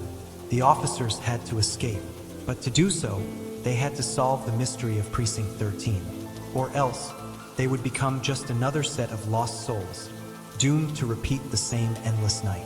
Story 5: The Silent Jury. The room smelled of old wood and dust, the scent of forgotten years lingering in the air like an unspoken secret. The courtroom had been sealed since 1982, its doors barred with a rusted chain, and its windows covered with grime that hadn't been touched in decades. Yet, as I sat at the old wooden desk, the faint smell of stale paper mixed with the metallic sting of old brass, it was as though I had never left. Time had forgotten this place, but I hadn't. I remember the trial well. It was supposed to be a simple case, a robbery gone wrong, a man with a long history of petty crime. Nothing special, but something happened during deliberation. Something that none of us had ever anticipated. The day we disappeared, we were a group of 12 ordinary people thrust together by fate to pass judgment on a man who, in the end, was likely guilty. But that wasn't what mattered. What mattered was what happened when the clock struck midnight that night. That was the moment we stopped being a jury and became something else entirely. I was the last one to remain. The others, gone. Every night, as the clock on the wall ticks away the minutes, I hear the knocks. 3 slow, deliberate raps that come from behind the sealed doors of the courtroom. The same 3 knocks that I heard the first night when the rest of the jury vanished, leaving me alone in this silent room. It's always at midnight. I've tried to ignore it, tried to push it to the back of my mind. But that's impossible. You see, there's no escape from here. The courtroom doesn't let you leave. It traps you in its silence, forcing you to stay within its walls until its verdict is fulfilled. The doors, the mysterious knocks, they are always there. They never stop. And then there are the files. The case file that I found sitting on the old bench one night, when I least expected it. The same file that had been left behind by the lawyers and witnesses. The same file that, for some reason, had appeared after all these years. But there was a twist. The case wasn't about the man we'd once deliberated on. It was about me, about us. The old pages were yellowed, crinkled, but the words, those words, were still clear. They were meant for me, for my eyes alone. I had been part of the trial for a reason. My name was written on every page. Every page bore the weight of my guilt, and yet, the strangest thing happened when I looked at the final document. The trial's outcome was written in bold, red ink, verdict, mistrial. And then, at the bottom, beneath my name, was a single line: "You will never leave."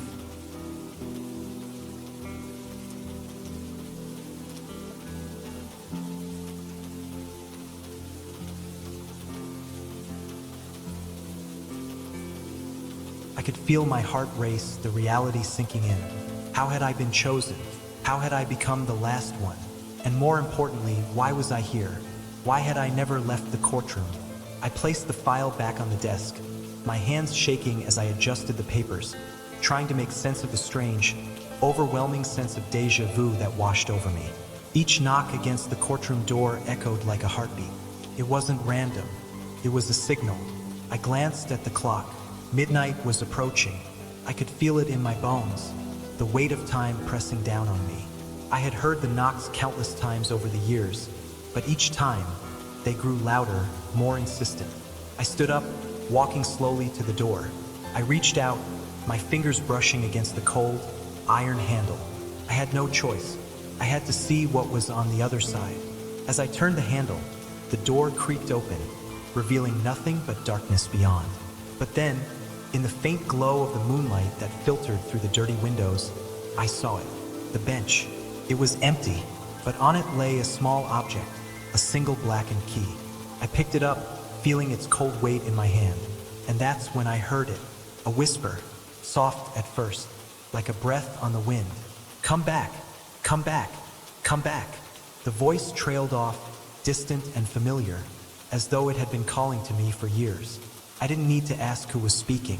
I already knew. The jury. They were still here, trapped like me. But I wasn't alone in this. Someone else had come. Someone else had found this place, this courtroom of forgotten memories. Someone else would join the never-ending trial, the never-ending silence. I looked down at the key in my hand. I had no choice but to turn it, to unlock the truth, the mystery, and the curse that had kept me here all these years. With one final, deep breath, I walked back to the desk, the key held firmly in my palm. The knocks came again, louder now, more desperate. They weren't coming from the door this time. No, the knocks were coming from the case file. With trembling fingers, I opened the file once more, the same words staring back at me. "You will never leave." I closed the file with a thud. It wasn't a warning anymore. It was a promise. I had closed the file, but the words lingered in my mind, heavy like a fog that refused to lift. The courtroom around me seemed to grow darker, the shadows stretching longer as though the walls themselves were closing in. The key, still clenched tightly in my hand, felt heavier by the second, its cold metal biting into my skin. I didn't know what it unlocked, but I knew it wasn't something I wanted to face. The knocks came again, 3 sharp raps, loud. Each one seemed to rattle my very bones. My gaze flicked to the door, but I didn't dare approach it. Couldn't. The room had grown colder, as if the air had thickened. Every breath I took heavier, harder to pull in. I knew the truth now, even if I didn't want to accept it. This wasn't just about the trial that had gone wrong. This was something far worse, something much older. The missing jury members, they were still here, trapped like me. I could feel their presence all around me, pressing in from every corner of the courtroom, as though their eyes were on me from the shadows. I shuddered at the thought, a cold sweat breaking out along my neck. I turned back to the file on the desk, the old leather-bound pages staring at me as though it were alive, waiting for me to make my next move. I forced myself to breathe, slow and steady. I had to know what this was about. I had to understand why I had been chosen to remain. My eyes scanned the room, landing on the clock again. Midnight had passed, but the knocks hadn't stopped. It was as if time no longer mattered here. like everything was suspended in an eternal loop of waiting. Then, as if in response to my thoughts, the whispers began again. At first, they were barely audible, just a soft rustling in the air, like wind moving through dry leaves. But the closer I listened, the clearer the voices became. "Help us! Help us!" they murmured, the voices overlapping, indistinguishable from one another. I could hear them, but they weren't speaking to me. They were speaking to each other, trying to find their way through the darkness. They were the jury members. They were the ones who had vanished, their lives never accounted for, their deaths a mystery that no one had ever solved. I stood frozen, unable to move as the voices grew louder, their urgency rising with every second. My hands trembled as I reached out for the key again, holding it tightly in my fist. What was I supposed to do with it? What was I supposed to unlock? Suddenly, the whispers stopped. The silence was deafening. I could feel my heart pounding in my chest, and my breath came in shallow gasps. The stillness was so thick it felt like I was drowning in it. Then, as if it had always been there, I saw it. A door. I hadn't noticed it before, perhaps because it hadn't been there earlier, but now it stood before me, its frame dark and imposing, the edges lined with a thin strip of golden light. I hadn't walked there. I hadn't even moved toward it. It had simply appeared, just like everything else in this cursed courtroom. I stood there, staring at it, my mind struggling to make sense of the impossible. The key in my hand seemed to vibrate, a low hum emanating from it, as though it were reacting to the door. I stepped forward slowly, almost cautiously, the floor creaking beneath my weight. I stopped just short of the door, my hand hovering above the handle. Do I turn it? The whispers returned, louder now, frantic. They urged me forward, their voices now rising in a crescendo that filled the room, pressing in on me from all sides. My pulse raced, my hands slick with sweat, but I knew what I had to do. The jury had been waiting for me to make this choice. They were waiting for me to open that door. With a deep, steadying breath, I placed the key into the lock. The metal felt impossibly cold against my fingers, but it slid into place with ease, as if it had been waiting for this moment, for me all these years. I turned the key. The door creaked open, its hinges groaning in protest, revealing the darkness beyond. I stepped through, the cold air brushing against my face. The room beyond was unlike anything I could have imagined. It wasn't a room at all, really. It was a hallway, long, narrow, and stretching endlessly into the distance. The walls were lined with old portraits, each one of a different person, all staring at me with hollow eyes. The light from the courtroom barely reached into the hallway, the shadows growing thicker with every step I took. I walked cautiously, unsure of what awaited me. The whispers had stopped, but the air felt thick, oppressive. I could feel something watching me, though I couldn't see what it was. And then I heard it, a voice, a single voice, so clear and distinct it cut through the silence like a knife. Help me. It was a voice I knew, a voice I had heard before. I stopped dead in my tracks, my breath caught in my throat. The voice, it was one of the jurors, the man who had sat across from me, the one who had never said much during deliberation, the one who had been the first to disappear. Help me, he repeated, his voice shaking, desperate. I took a step forward, my feet dragging as if the air had turned to lead. The hallway stretched before me like an endless abyss, but I had no choice but to move forward. The voice was calling me, and I had to find the source. I had to save him.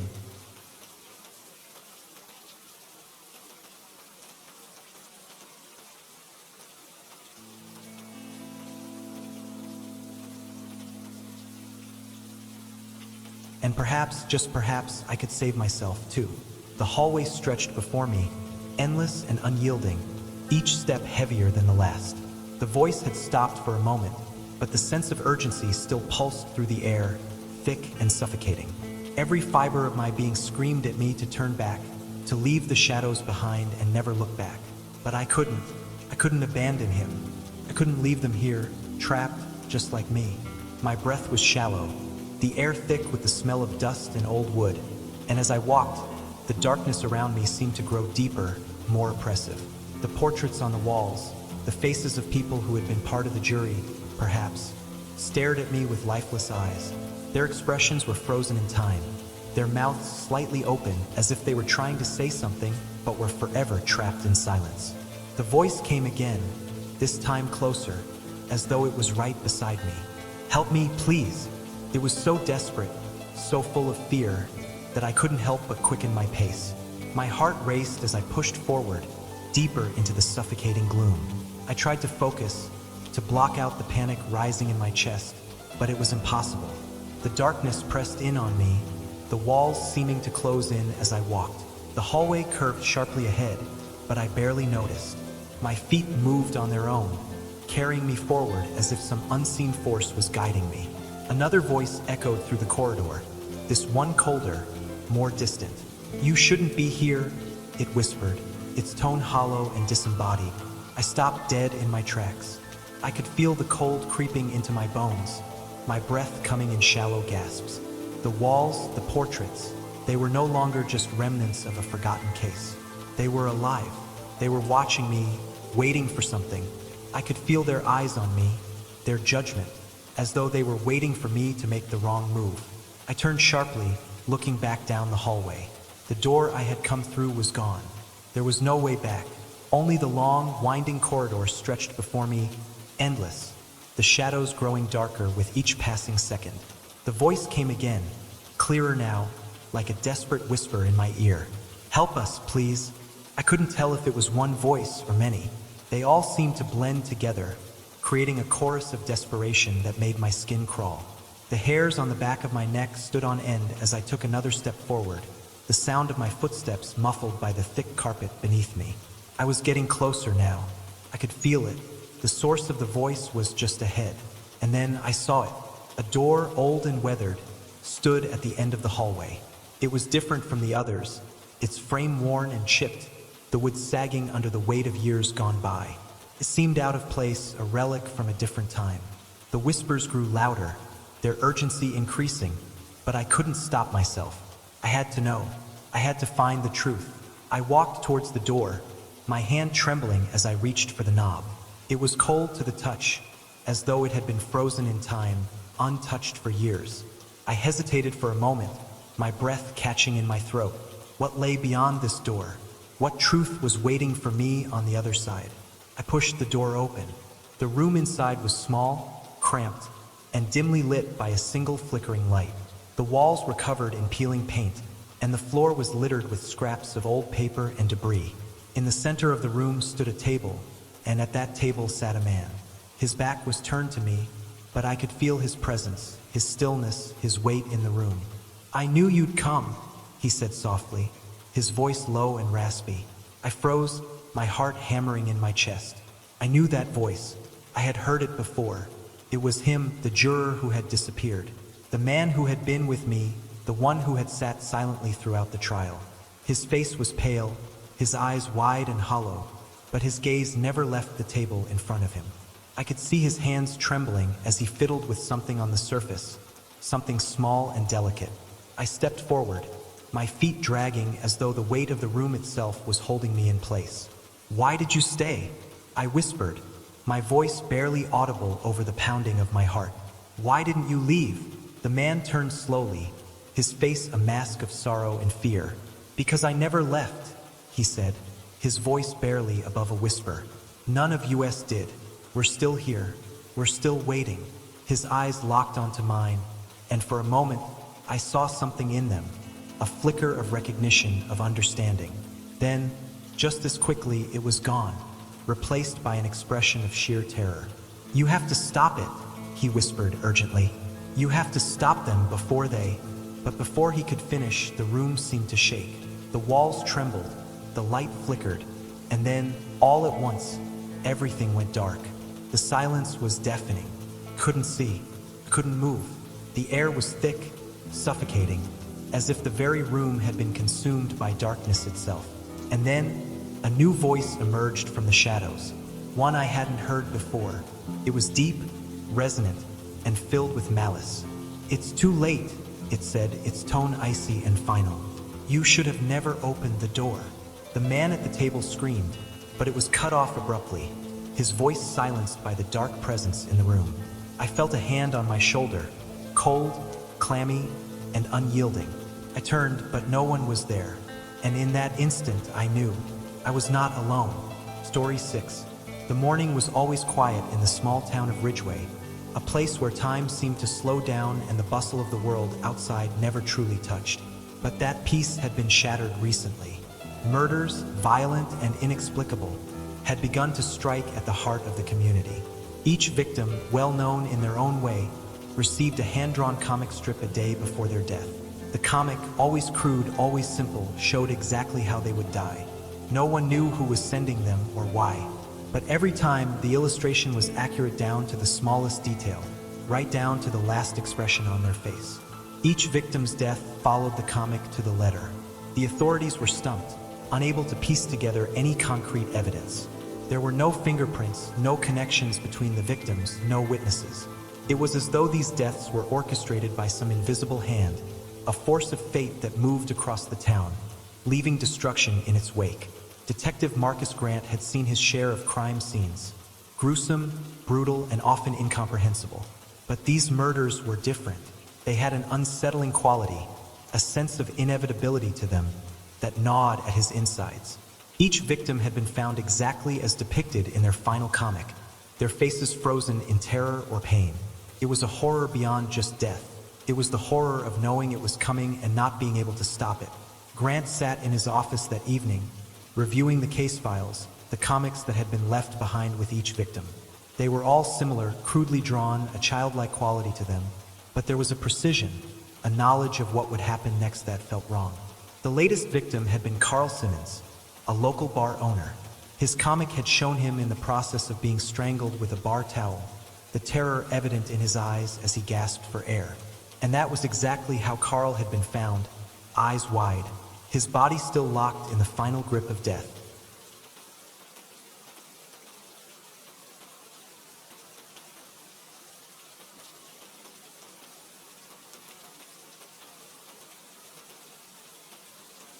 Grant rubbed his temples, the weariness of the case beginning to take its toll.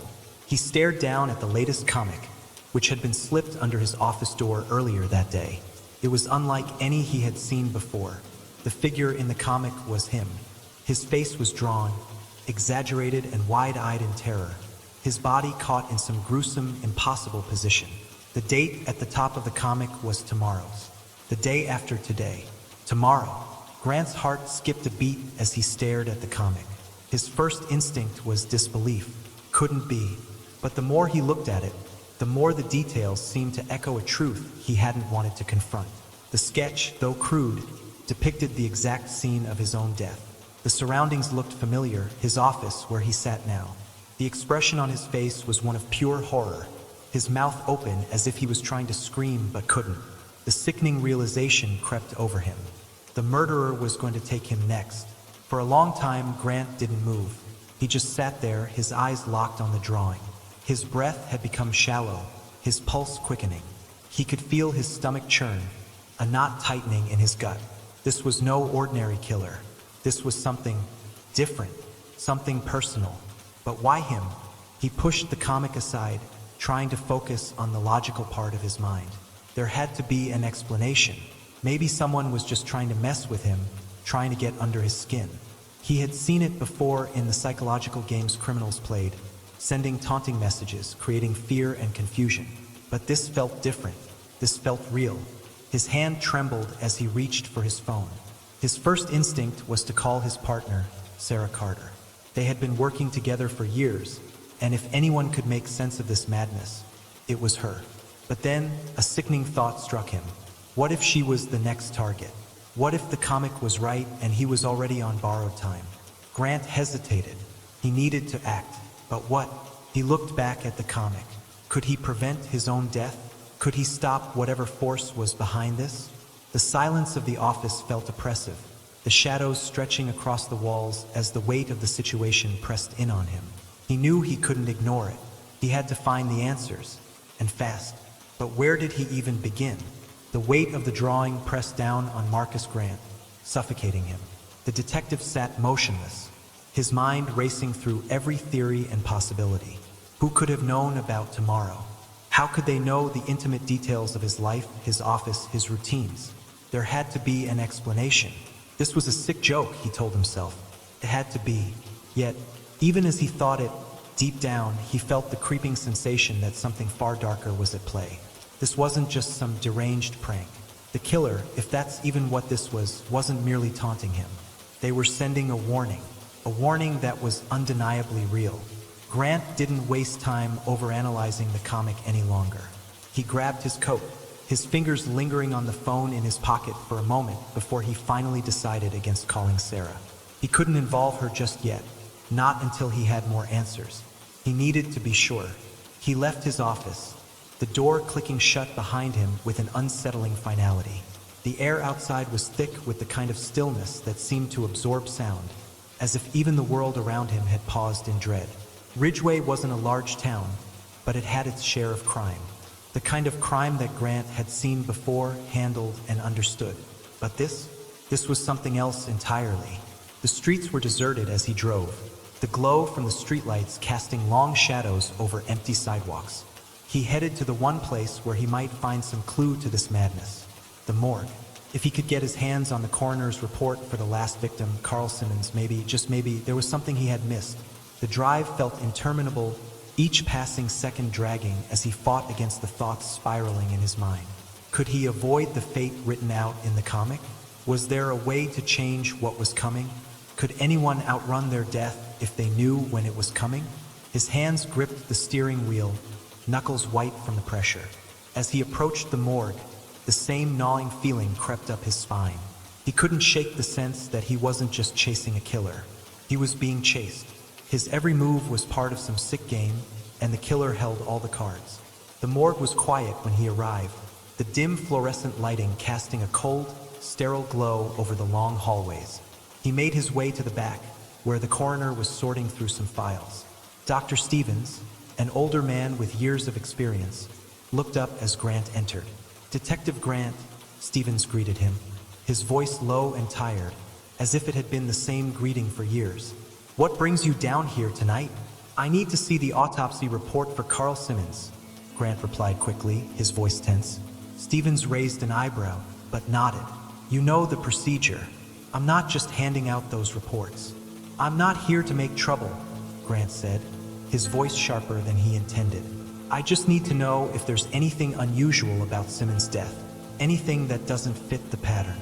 The coroner studied him for a moment before he stood up, his old bones creaking as he walked over to the filing cabinet. "You know, we've had an awful lot of strange cases around here lately. Between those recent killings and the weird comic strip you're all so fixated on, it's enough to make you believe in something supernatural." Grant stiffened. "You think there's something supernatural going on?" Stevens paused, his hand hovering over the file drawer. "I'm not sure what to think, but there's something about Simmons' body, something about the way he died. I didn't want to say anything, but maybe you should take a look." Grant's breath hitched. He nodded, his eyes fixed on the cabinet. "I'll take a look." The coroner handed him the report, and Grant quickly scanned the pages.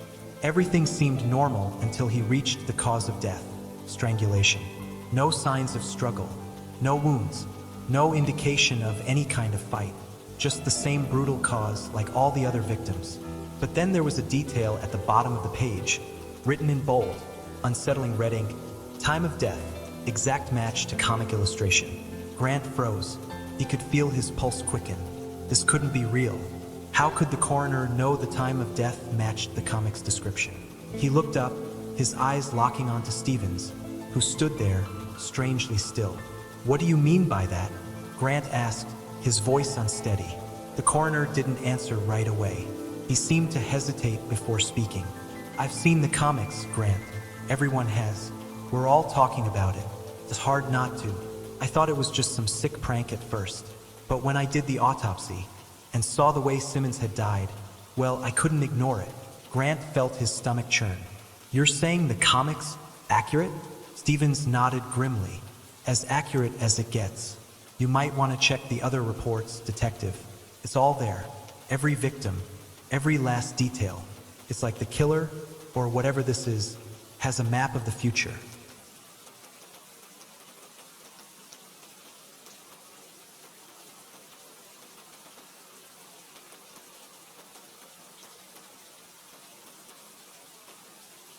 Grant's hand trembled as he handed the report back to Stevens, the cold metal of the morgue door still pressing against him. The realization was dawning on him in a slow, horrifying wave. This wasn't just about the victims anymore. It was about him. With a shaking breath, he turned to leave, his mind racing. What did he do now? How could he possibly stop something so far beyond understanding? And then it hit him. The comic. Tomorrow. His death. It wasn't just a prediction. It was a countdown. The quiet hum of the detective's car filled the silence as Grant drove through the darkened streets. His mind a cacophony of thoughts. He couldn't escape the feeling that every passing second was dragging him closer to the inevitable. His grip tightened on the steering wheel as his eyes flicked nervously toward the rearview mirror. Every time he glanced at it, he half expected to see something moving in the darkness, something waiting for him to make a mistake. The comic strip hadn't left his thoughts. Tomorrow's date, tomorrow's plan, the certainty that something terrible would happen. It was all written there, in ink that seemed to pulse with a life of its own. He couldn't shake the eerie feeling that he was a pawn in a twisted game, with no way out. And then there was the coroner's report.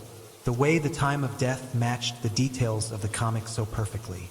He wasn't dealing with a human mind, he realized, not in the way he'd thought. This wasn't a murderer working with logic and reason.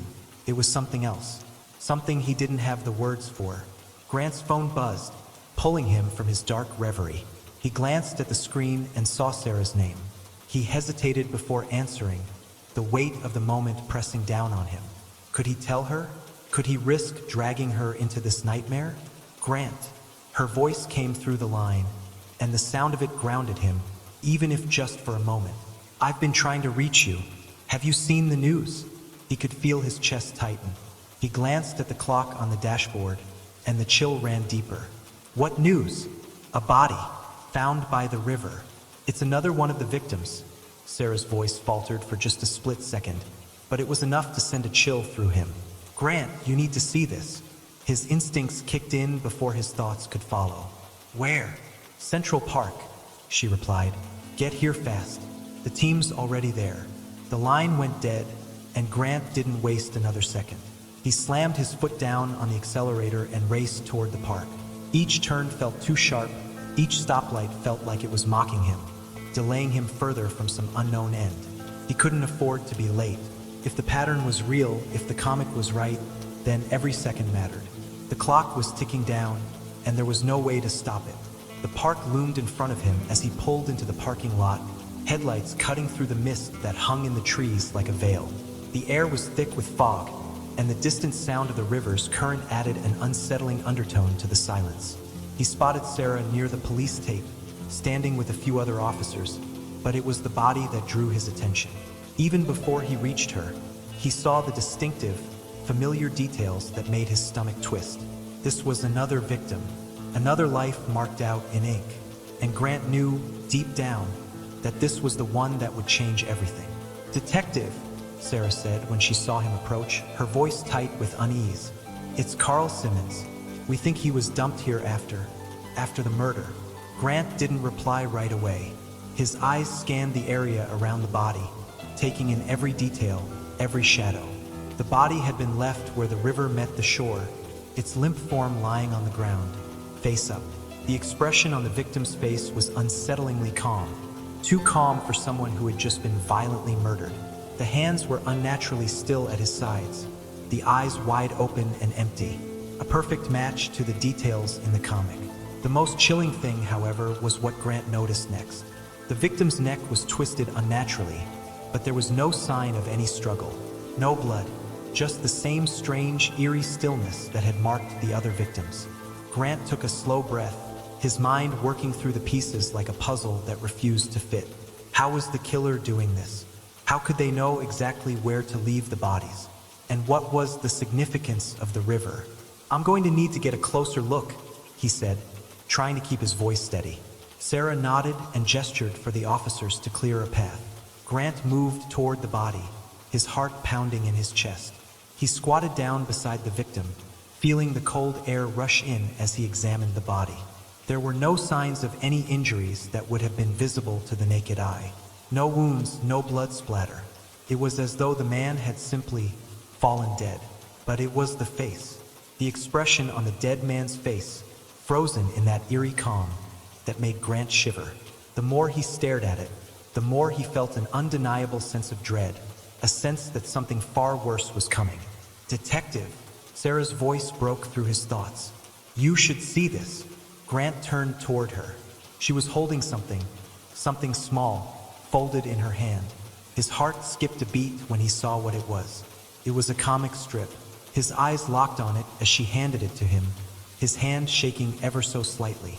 The date on the top of the comic was tomorrow's date, the same date as the one that had haunted him for hours.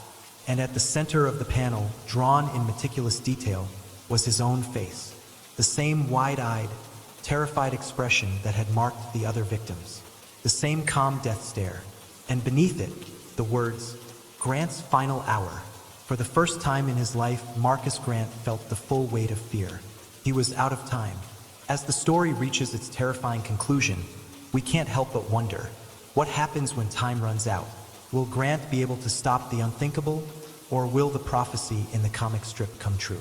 If you enjoyed this chilling tale, don't forget to hit the like button, share this video with anyone who loves a good mystery, and make sure to subscribe to Mr. DarXnights for more spine-tingling stories. And remember, sometimes the most terrifying thing isn't the killer, it's the knowledge that you're next. Until next time, sleep tight, if you can.